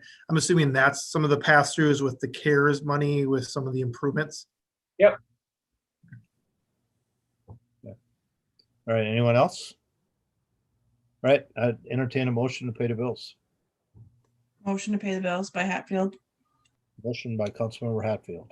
Second by Councilmember Grau. Second by Councilmember Grau to pay the bills. Discussion. Hearing none. Nate, you want to call roll? Sure. Councilmember Grau, Yes. Councilmember Hubbard, Yes. Councilmember Hatfield. Yes. You asked for me, yes. You were cutting out. Oh, yes, I was asking for you. Yes. So, all right, passes 4-0. All right, moves us to other business. I'm just going to start on my screen. Councilmember Hubbard, you're up first. You're the first up on the screen. Okay. No, pretty brief couple things. I did a little bit of volunteering this last week. The food drive down at the old Getney site for the county and the city in Cap in Esperanza, over 600 families. It was really well run. It wasn't as brutal as last time. It didn't snow. Still kind of chilly. But just I just touch on this 600 families, just really grateful that we have the partnerships in place that we do in order to make these things happen. I had a gentleman say he was gonna cry, brought him to tears, and it's hard for me to not cry myself during that, but just really grateful, especially this time of year. Hopeful that we can kind of continue to provide these into the new year. So thanks for doing that. I don't know, I spaced it out. Remembered it about 3 o'clock. There was a lot of volunteers, and we actually were able to open up 2 lanes this time, just because what we were distributing out was easy. It was like a box and then milk. So it wasn't like a lot of different stations. And so it was very easy for us to kind of try 2 cars at a time, and it went really, really fast. Good. So yeah, it was really, really grateful that, like I said, we were able to host that. Same thing with the Heroes and Helpers event, which Mark, I know you were there for that. Wrapped gifts, shopped for gifts. I got to watch the mayor wrap gifts, so it was pretty cool. And he's good. And he's really good. And I can tell how often he does it, because he was like, wow, there are lines on the back of this wrapping paper. It blew Mark's mind. That's a good stuff to use, because you can cut straight. But no, just a huge thanks to the Rotary for raising the money, to Officer Julie for just all the logistics that are involved in that. I mean, I saw her on the phone double checking things that whole morning with the families, and just such an incredible event to be a part of. Best thing ever to do. So really grateful to help out with that. 23 families that she did, and with 62 kids I saw. And then the last thing I volunteered was this weekend, Toys for Tots. And that gentleman told me that Santa down there told me that we donated all the gifts for our Toys for Tots here. The Marines didn't, weren't able to, or something happened logistically where they didn't donate this year. Well, they weren't going to get them till really late. They were stuck in shipping containers, I think. And they wanted to do it, so I think he basically ended up telling them, "Don't bring any. We're good." Yeah. Yep. It would have been a nightmare for him to distribute. Right. And so our community stepped up, and we were able to have 3,000 items to help 500 families. It was an incredible experience to be able to help out at as well. So just a lot of really great people in our community, leaders that are stepping up. Like I said, the connections between agencies to kind of make these sort of wishes come true, I think, for people in a time of need. So it was awesome to be able to witness that. So I had that on my list here. He posted today, 3 days of distribution, 230 families, 700 kids, and okay, you're right. I'm sorry. 3,100 items given out to 0 to 18-year-old kids. So that's pretty awesome to do that. And he did that out of nothing but more than the kindness of his heart. I still only know him as Chaska Santa. I don't even really know his real name, and I've talked to him multiple times. I've just never asked. It's just one of those things, and maybe sometimes it's better off to be left that way, that he's just Santa. Yep. Nothing wrong with that. So no, so just incredible. And then last thing, switching gears, I was able to connect up with some of our neighbors in the Chevelle neighborhood, some residents, just concerned over the speed. I know, Matt, I've spoken with you about this. So I was able to connect with some of those neighbors, and just wanted to bring it forward to the meeting that I did speak with them, and they're looking to have stop signs put in, and some signage, and one resident would really like crosswalks even painted at some of the intersections, just for designated spaces for. Are we talking in Chevelle now or Bavaria Road? No, Chevelle, like off of 86, kind of Grand Chevelle Parkway. There's kind of 2 little intersections, and one of them is, because Grand Chevelle is kind of a long road. If you take the entrance in off of Bavaria and you kind of keep going around, there's a little bit of a curve, so there's really not any houses, and then you kind of go around a curve, and then it kind of hits a little bit more of the denser residential neighborhood. And I guess what's kind of spurred, so this neighborhood has come before the council in the past. I'm not sure the exact date, but it was prior to my time of serving. and they're concerned about the speed and just inattentive driving. What spurred this kind of coming back forward again is there was like a really close call with a child being hit that was coming off of a school bus. Now, it's kind of interesting. Sounds like the school bus had its stop sign drawn, and the person was coming around that curve, and they didn't see, and the child was fine, but this kind of close call encounter has kind of really reignited a kind of a passion for those individuals living in that area of the neighborhood to have some sort of traffic signage put in place. Preferably they want a stop sign, but they'd also like some other things as well. They really ideally would like the speed limit lowered on that street, which, you know, residential street speed is 30 miles per hour in the state of Minnesota. But so I just wanted to bring that forward so the council could comment or just at least take it in here at this meeting. Do they have a Cheval neighborhood kind of association?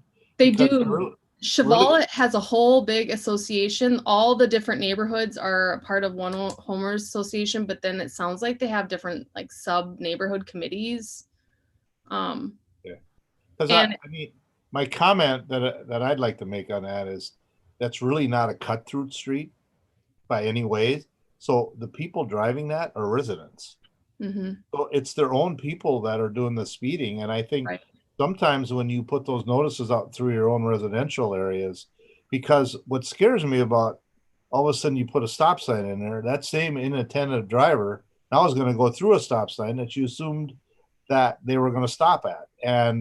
And some of these things, when you start, signs don't make people respond to them. People in like, if I asked you, what does that sign say that you, when you turn into your neighborhood or street, everyone's going to go, I have no clue, because you drive it every single day. So putting up a new sign that says it's 20 or whatever makes the people that are really interested in the 20 assume people are going to drive 20, but the people that probably are doing the speeding aren't probably going to follow that either. I mean, I think that that's a good place to start, is to have them really start posting it within their own organization, because there's no advantage to cut. You're far better to go outside of that neighborhood than you are to drive through it to get out anywhere. So, I mean, that's just a comment from me. One of the challenges we see at this particular location is that this is where the exit onto 82nd Street is. And so you see different parts of the neighborhood that use it as a cut through. So people who live sort of on that south end of Cheval will use it as a cut through coming from Victoria. I think still neighbors. It is neighbors. Yeah. I think it was probably like 2017 that this one came forward. I remember we had them here. Yeah. You know, we at the time, I bet you I've given the stop sign speech probably 1,000 times in 20 years, but you know, the stop signs aren't really a speed control, and we do get concerned putting up stop signs where they're not warranted because people can have false expectations that they'll stop. One of the things I think can be a benefit here, we did some speed patrol out there with officers at one point.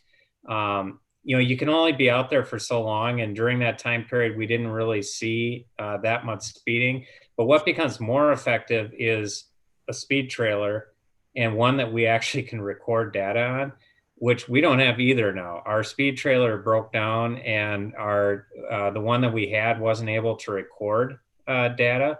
So we are currently in the process of looking at getting that replaced. That's the type of educational piece that I think does have an impact on neighbors, because they immediately see what speed they're driving. And it also gives us the ability to be able to see over an extended period of time how many people are driving faster than what that speed limit is allowed.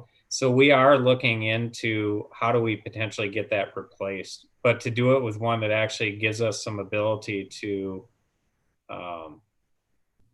record stuff so that we can look at things over a time period instead of having to have an officer stuck out there the whole time. Because usually an officer might be out there for an hour, and you're not, everybody, you know, there's always going to be the times that they're not out there that somebody says, oh, I wish you would have been there then because you would have seen this, and, you know, things like that. So we are looking into that.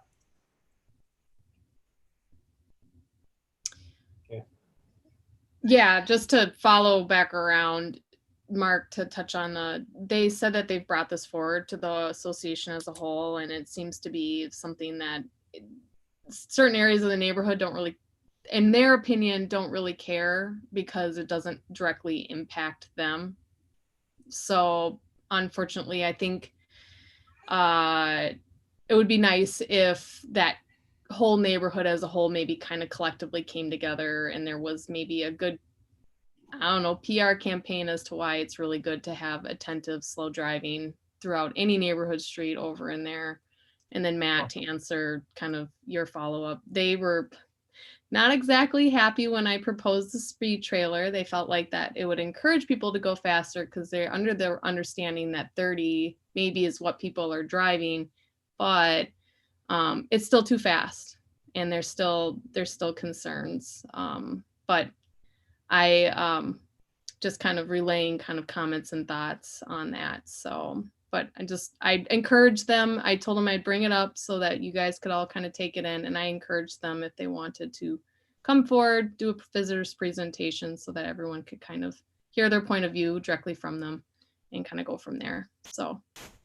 And another thing, if they see a particular car continuously, you just report the car. I did suggest that, and I also suggested that because it sounded like some of the neighbors were kind of taking matters into their own hands with different tactics, and I suggested that they no longer do those things, that they utilize our public safety officers, and that they call if there are repeat offenders or, you know, incidences, because to hear neighbors kind of coming at neighbors, that's a recipe for worse things, I think, to happen.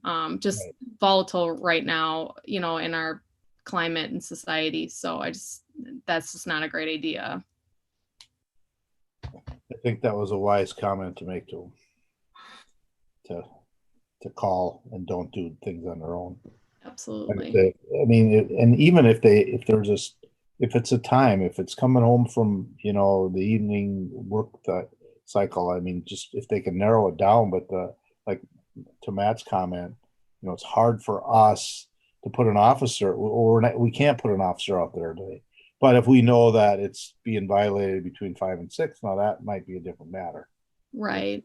We could go out there and you know, see, but like I said, if they generally know which cars they are. Yeah. You know, yeah. And it comes down to it, but nobody wants to say it's that car. Right. And I know that they've some of these maybe have even written down license plates number, you know, and I just said that, you know, they all are understanding how many officers we actually have on patrol and how hard it is to just catch, you know, but that they needed to utilize. But that's kind of my piece on that. I just wanted to make sure I brought that forward and lifted those voices up. So good. Perfect. And last thing, happy holidays, everybody. Okay. All right. Councilmember Hatfield, you're the next on the screen. Just a couple things. The Santa parade is tomorrow, so if you have them coming through your neighborhood, you can go look that up on Facebook. There's a link to see where they're coming by, and just a reminder not to gather. But that is so nice that Santa has taken a few moments away to come do that. So I'm really shout out to him. Grateful. The community center is doing a winter walking challenge, which I think is exciting. So you can sign up to do that. It's walking 30 minutes a day in January. We all probably need it. So you can sign up. I think it's $15 and you get a finisher's beanie. So you can do that online as well. It's on their Facebook. You'll have to scroll through some of Snowflake's antics, which Snowflake is their elf that's running around the community center, but it's kind of fun. So go and do that too. And then my last thing is just to thank the outgoing commissioners. from our different commissions and boards. So Judy Dunbar and Ellen Bean from the Human Rights Commission. Thank you to them for their time. And then as well on the park board, Dave Rohn, who's the chairperson, and who's the other one that I can't remember? Josh Ives. Thank you to both of them. There may be a couple others that I missed, just if they haven't turned in application or not, but last I was aware of. So I just wanted to thank them for sitting on those commissions and boards, and really after this whole year, thank you to all our commissioners for giving of their time and resources. It's a volunteer thing, and they all put a lot of passion and commitment into it. So thank you to all of them. And that's all I have. All right, thank you. Councilmember McGraw. I think probably is on Matt's radar too. I just want to make sure that people know that the Santa visit around town with the fire trucks is tomorrow because of the weather related to Wednesday. Confirm that to be accurate. I got that off the city webpage, so hopefully that's true. Yes. 4:30 to 7. So good choice. It doesn't sound too pleasant on Wednesday. So he's got to get back to the North Pole, which I appreciate. And I do encourage people to go check out the map. I found it pretty easily to find and kind of see where he'll drive by. Just a couple updates. I know I brought this up several months ago at this point about kind of the tar that was accumulating in the bottom of Chaska Boulevard and Big Woods Boulevard. It's still there. It hasn't worn away like we would thought. Snowplows might take. I was gonna say, give it a few plows and it'll come up. Yeah, I was just gonna say the snowplows might take it, but just a curious update because it's still kind of an unseemly mess. But hopefully the snowplows will help that process. We actually have the same thing in our neighborhood where our street got overlaid next to the old one, and it's got the humps and stuff. But the snowplows should take it off. Okay, yeah, once the ground freezes, good and solid. Let's see.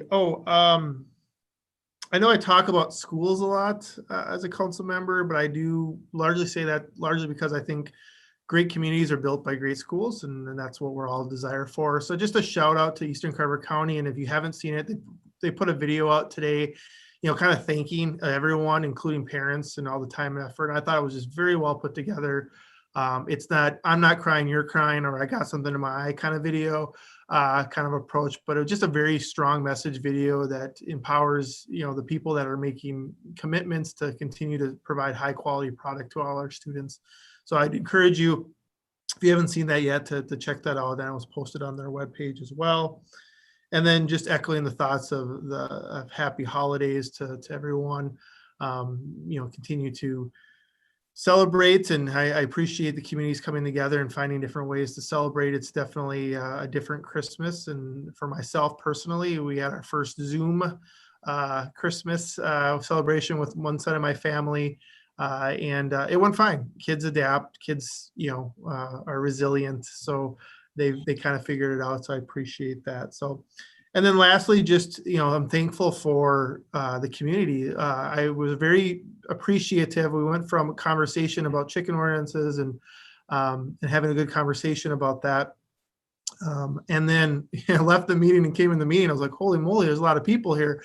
But I just love that. I love the appreciation. You got that many people, to talk about the concerns with the noise of the trains. And I just think involvement in civil and civic engagements is something we should celebrate and cherish, and we don't think enough. And so I just wanted to shout out anyone who in the past has participated in any civic engagement piece, and, with the ones tonight highlighting that. So, and that is all I have. All right, let's start up on top. Lukey, got anything? Got on mute. Got on mute.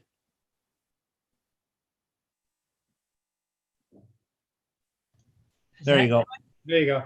Oh, no, I have nothing regarding the council, but I think all of you know that tonight is my last night as city attorney for the city of Chaska.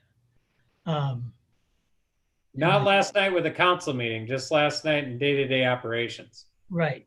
Yep. Only because, I will be the city attorney for the rest of the year, yes, but after 52 years, it's enough. It's time to quit. I'm not sure my wife is going to be able to live with me for being home so often, but see, all I can say is that the city of Chaska has been a wonderful client. I really enjoyed working. I enjoyed it an awful lot, and I hope I made some contribution to the city in 50 years. And a lot of it is because what made it such an easy client to work with was the council. I talked to Lisa Oberski the other day. We're going to talk about the city of Chaska, and I think it's either 35 or 36 council people in 52 years. And I mean, to me, it says that the people who lived in Chaska really knew what the council did and that they were looking out for their best interest. And there was not a lot of change at all of the council. And it's just a wonderful thing. And I hope it keeps going. And a part of it is, I think a lot of it, in the 52 years, I can count on my two hands the number of times the council made a political decision. All the other ones, and that means hundreds and hundreds of resolutions, were made in what's in the best interest of the city of Chaska. And that's why I think the council kept getting reelected all the time. The people knew that you guys are looking out for their best interest, and they really appreciate it. And I did too for 52 years, and I will continue appreciating it, because I'm sure you're going to continue to act as you have in the past. And I'm talking to you as I'm talking to all the other council people. And I think there's only 6 mayors too in 52 years. So thank you very much. And I'll see you at other council meetings, but not as your attorney.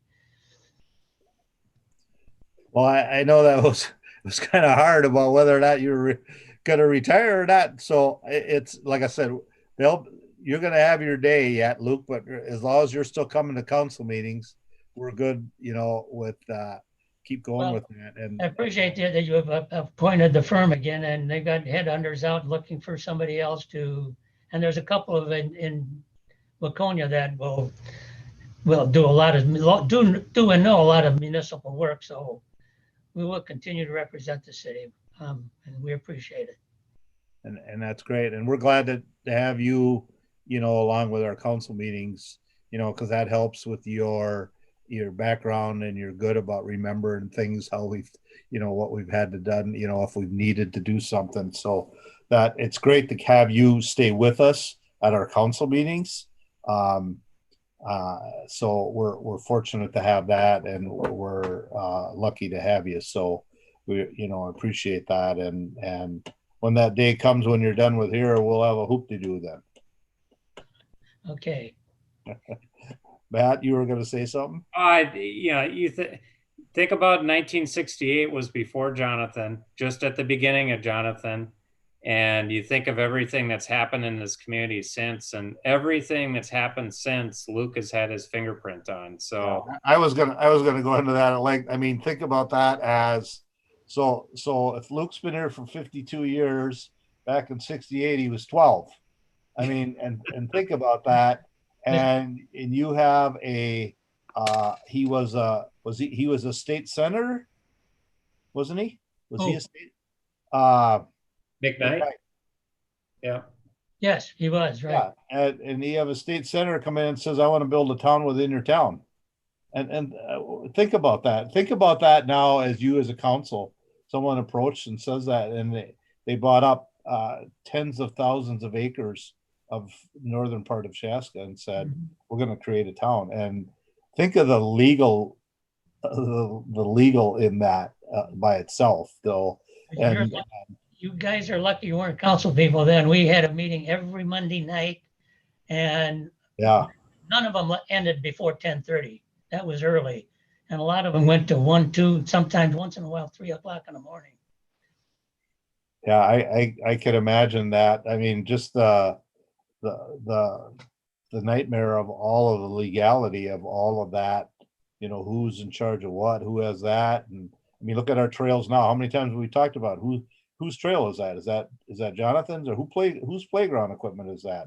All of these things that, I'm sure were all spelled out back then, but now there's just a lot of assumptions that either they're City of Chaska's or they're Jonathan's. But I mean, not only that, but you think about using tax increment financing for the community center, which was like way out of the box. And I think if I'm not mistaken, they changed the tax increment financing rules after that happened, because it was kind of right on that edge of whether or not we should have been able to do that. But that, and the list goes on, and just all the stuff underneath that we don't even know about that's happened. That that's a long time, Luke, to have your fingers on it. And I'm glad that you still will, because even though you're just say you're going to be at the council, you'll have plenty of input yet. So that's important. When you say it's a long time, of the 5 council people, I think you're the only one who was alive when I became city attorney. What's that? Oh yeah, I would be. You're the only one who was alive when I became city attorney. I had to think about that for a minute, but yeah, you're right. You're right. So, well. I'm going to give you just an example of probably what I think is the best of work I ever did as attorney for the city of Chaska, was the ravine system all the way from, County Road or City of 682 up in the north, abutting the landscape arboretum to the Minnesota River. You can walk on our ravine system without crossing a highway. Jim Johnston from Johnson and we're the ones who laid that out. So, like I said, that's the best legal work I ever did for the city of Chaska. I think was helping lay out that ravine system, which I think is just an incredible system we have. Well, just that you know something, I had a huge hand in building that ravine system trail. So that tells you how old I am too. But when I was working for the city, they basically, you got a stake on that side of the ravine, you got a stake on that side, stay in the middle and don't take down too many trees. And that's how they turned us loose in there. So, so I always feel good about that, because I had a huge hand in that. And then later on, I had to keep track of all of the time and materials to give to then Tom Redmond that would be able to apply for grants. And so, yeah, that I always look at that as that's a pretty big milestone, our ravine system. That's a pretty special place. Yeah, I think, the council, the people we had on the council, they were all wonderful people and good people. And even the council person who ended up spending some time in prison, was a good council person. We'll just leave it at that. Maybe he wasn't the best with the checkbook, but he was a good council. Has had some wonderful people around this council.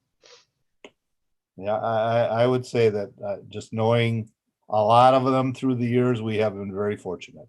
Mm-hmm. Very fortunate. So, and especially at the mayor's level. Doesn't do any good to suck up to me, Luke. But all right. Well, thank you. And we're glad to have you on as still sitting here at our meetings. So we can still badger and you can give us your help when we need it. So appreciate it. Thank you. All right. You good? Yes. All right. Thank you. Nate? Just one thing. I want to let the council know that the Human Rights Commission selected the award winner for the Human Rights Award, which will be presented at the MLK breakfast coming up in January. But just want to make you aware they ended up selecting Leanne Winters, who is a longtime resident of Chaska. She's a volunteer at a lot of different organizations and takes it upon herself to do a lot of different things for people who are in need in the community. And so that's the person who they ended up deciding to award it to. There were 5 nominations received. And so I want to name those as well, because in my opinion, being nominated is an honor in and of itself. So Esperanza, His House Foundation, the RAC, and Randy were all nominated in addition to Leanne Winters who got the award. What was the last one you broke up before Leanne? Randy Malushnik. Okay. Yep. So, and with that, I guess that's my only update. All right. Awesome. I'm certain I know that Leanne Winter. I'm sure I know her, but I can't. I'll have to see a photo of her, then I'll know. I'm pretty sure I do. I didn't even realize she was still around here. So awesome. Congratulations to Leanne. Mm-hmm. So Can I ask something really quick? Totally unrelated. Are we No. through? no, Sorry. no, I don't know if it's me, no. but all of a sudden I can't get the Santa parade route to load.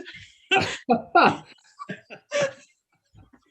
So I till don't know tomorrow. if somebody's listening that cares about that, but I tried on 3 devices and I can't. So I just wanted to. Somebody is listening can't that cares either. about that right now. Is the link out there? The link's out there, and I could earlier, but now I just tried again and on 3 different devices and I can't. So I just thought maybe somebody would want to know that. I think Kevin told me that he was going to be doing something in the morning to download a more updated map. Okay. Well, just as long as someone knows that it doesn't work, just says that you can't see Santa or something, the layer for Santa. Perfect. All right. Thanks. Noel, anything? Oh, I'm good. Thank you. Matt. Happy holidays.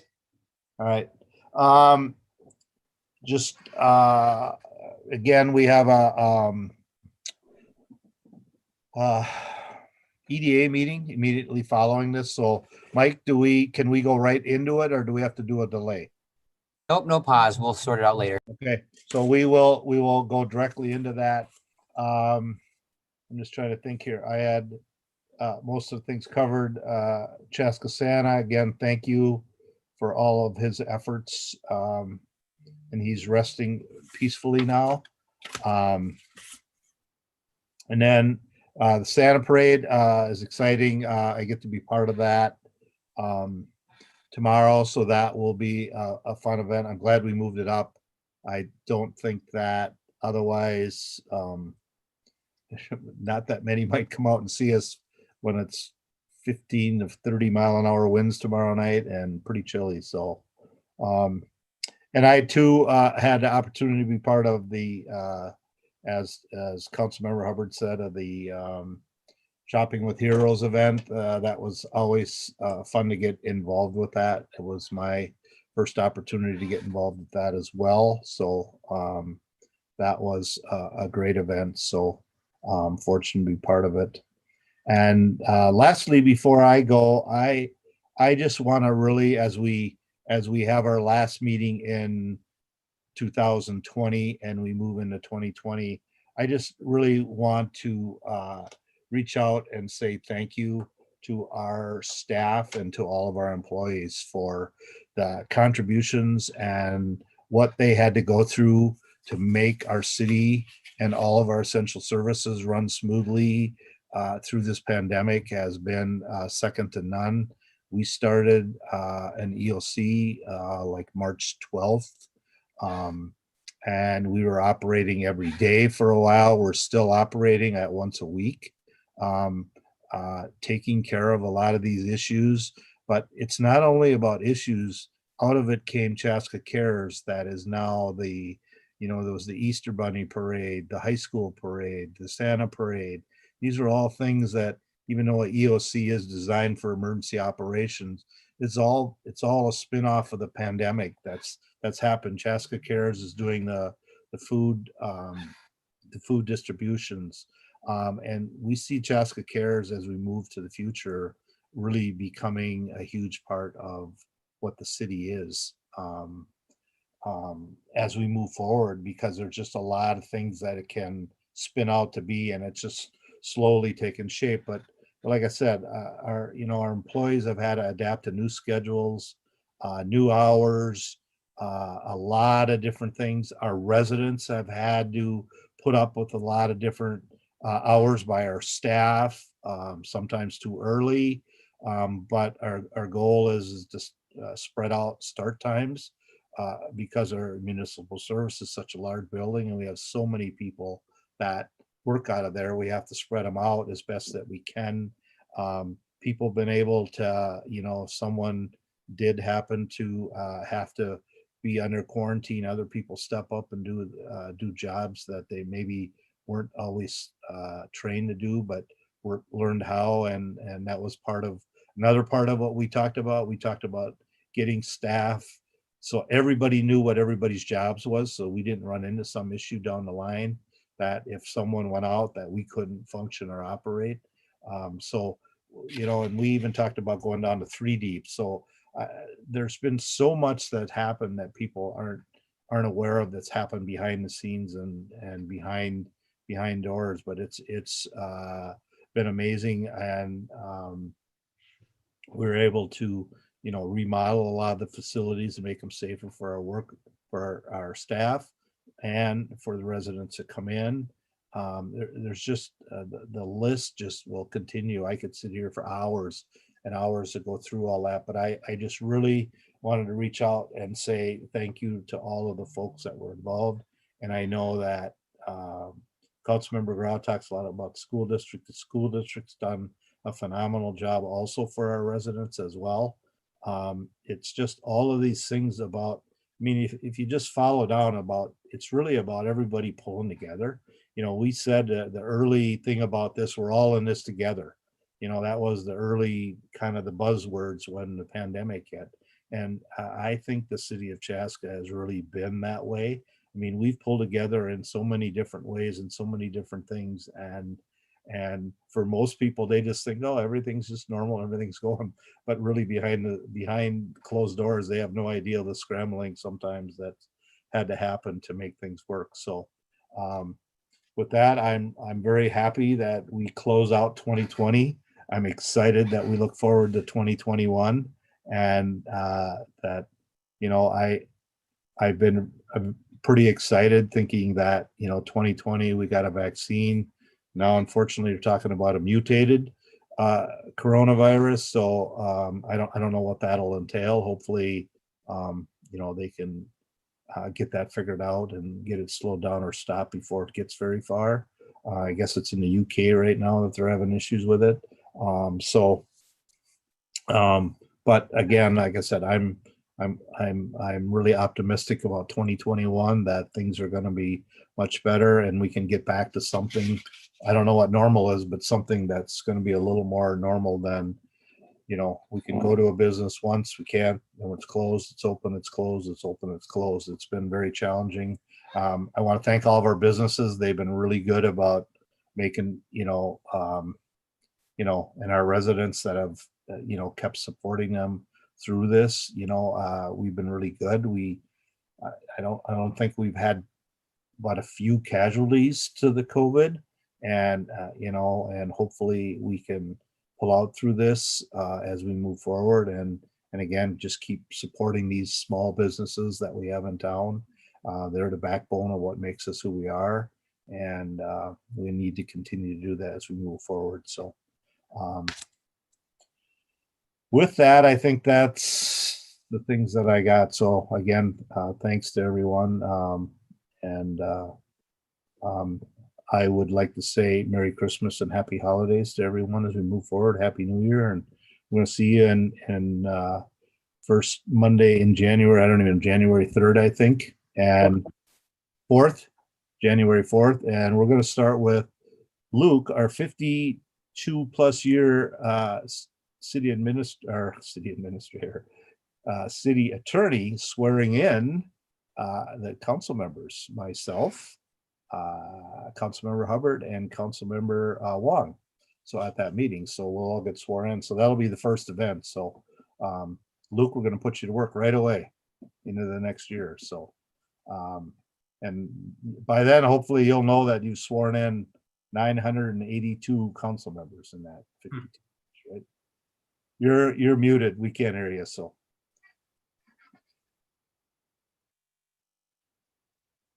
To know that it's not 900, it's only 36 or 37.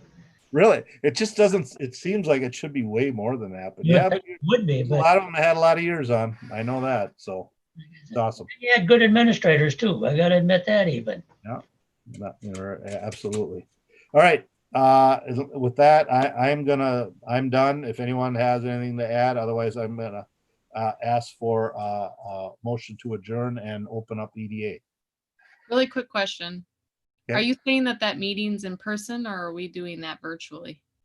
We're gonna do this one virtually. Then we're gonna have another 3 weeks before that next meeting. So then we'll have a little bit better sense of that next meeting. Does it make sense to come back in person? So one Yes, more we'll have to get sworn in virtually. So I'll have to screenshot. Yep. It's gonna be weird, but you can say you were part of the weirdness. Yeah. So. Awesome. Yeah, unfortunately, I don't see us, at the earliest I would see us would be probably the first part of February, if that, just depending. I don't know, I'm being optimistic once glass is full. That So. sounded pretty pessimistic to me, but okay. No. Well, you were thinking January, no way.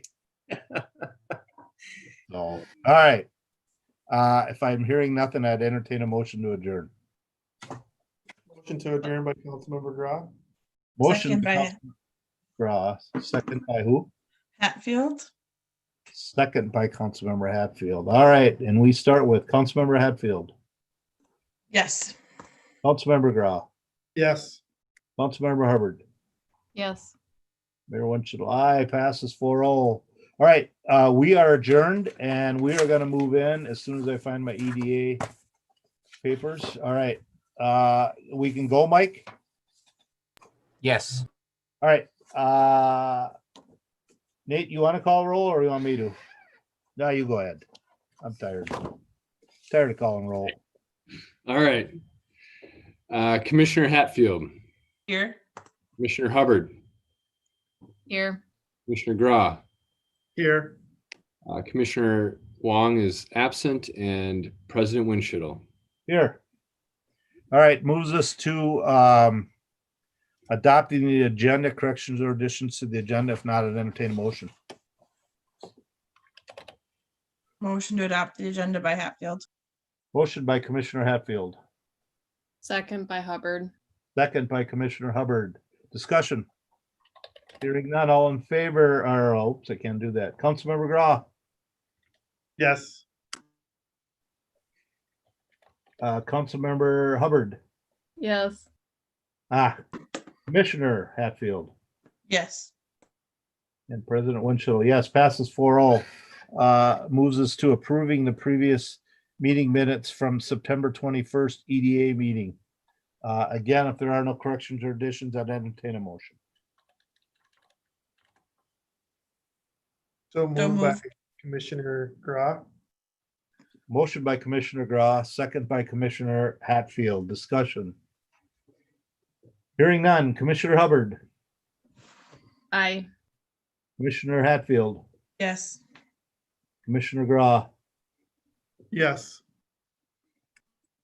And President Winchell, yes, passes 4-0. All right, moves us to item 5A, adopting resolution EDA 2020-10, adopting the 2021 EDA budget and property tax levy payable 2021. Presidents and commissioners, this is the item to set the tax levy and the budget for the 2021 EDA. As we talked about during the council meeting, when we looked at impact of taxes, the EDA levy was included in that. You'll see in this, it's a 3.5% increase. So that 3.5% comes from just using our normal tax levy policy, which is our inflation plus new growth. We don't include the other components of the increase on the EDA levy because those were specific to the council. So things like the reserve levels and the policing and the CIP, those were all general fund specific. In the EDA, we really only need to deal with our normal tax levy policy, and that's why that's a 3.5%. And you'll see our total budget for the EDA is $405,833. So with that being said, staff is recommending approval of the 2021 EDA budget and property tax levy. All right. Again, Matt talked about this earlier. We've really gone through this. This is just a formality for the EDA just to approve the same as what we've talked about in the council meeting. So I don't know if there's any discussion from anybody on council or not. No? Everybody's good? Okay. With that, then I would entertain a motion to approve or adopt resolution EDA 2020-10. So moved by Hatfield.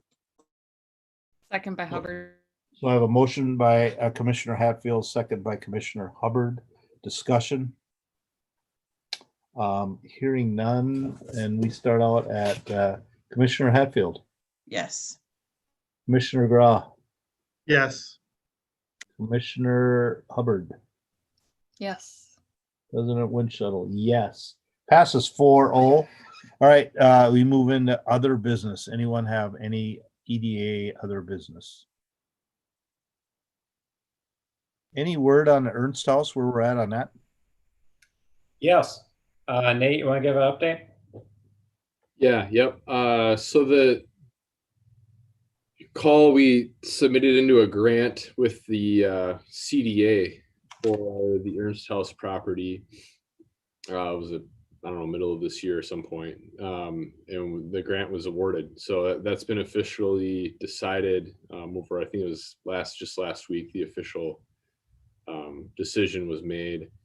And so now we'll be in a position to move forward on that. The grant that was applied for was to build 3 townhomes on the vacant parcel, the former S House site, and then renovate the Ernst House into a single family home, and then put each of them into the land trust. And so they would be owner occupied homes in the land trust. And that's managed by the Carver County CDA going forward, the land trust piece of it. So that's the idea. But what we'll be doing, I just had a conversation with Elise Durbin over at the CDA this morning, and her and I were talking next steps. So the CDA's got some work they need to do on their end to kind of circle the wagons on the project, and then I think we'll start at a staff level, and it'll need to go through some level of planning approval, which we'll need to talk what that process will look like. And the desire is going to be to hopefully see some dirt moving early, spring, early summer. Oh, good. So who was that grant? Was the grant through the state? Yeah. We MHFA's phase super RFP fund. Okay, and then so the county's getting the grant, or is the city? County. Okay. The county will get it. We supported the grant application. But actually, I found out that the Met Council ended up kicking in an additional $30,000 that we didn't even request into the project. So that's always nice when that happens. Must be that tab representative again. Yeah, he really gets things done. Yeah. Yeah, whatever. All right. Thank you for the update. Anyone else have anything? All right, I'd entertain a motion to adjourn. Motion to adjourn by Hatfield. Motion by Commissioner Hatfield. Second by President By Windshuttle. Commissioner Gra. I already had seconded it. You're too late. All right. Discussion. There is no discussion. We're adjourning. Commissioner Gra. Yes. Commissioner Hubbard. Yes. Yep. Commissioner Hatfield. Yes. Mayor Windshuttle. Aye. We're adjourned 4-0. Thank you, everyone. We'll see 2021. you in Goodbye. 21. See you next See year. you next year. Happy holidays.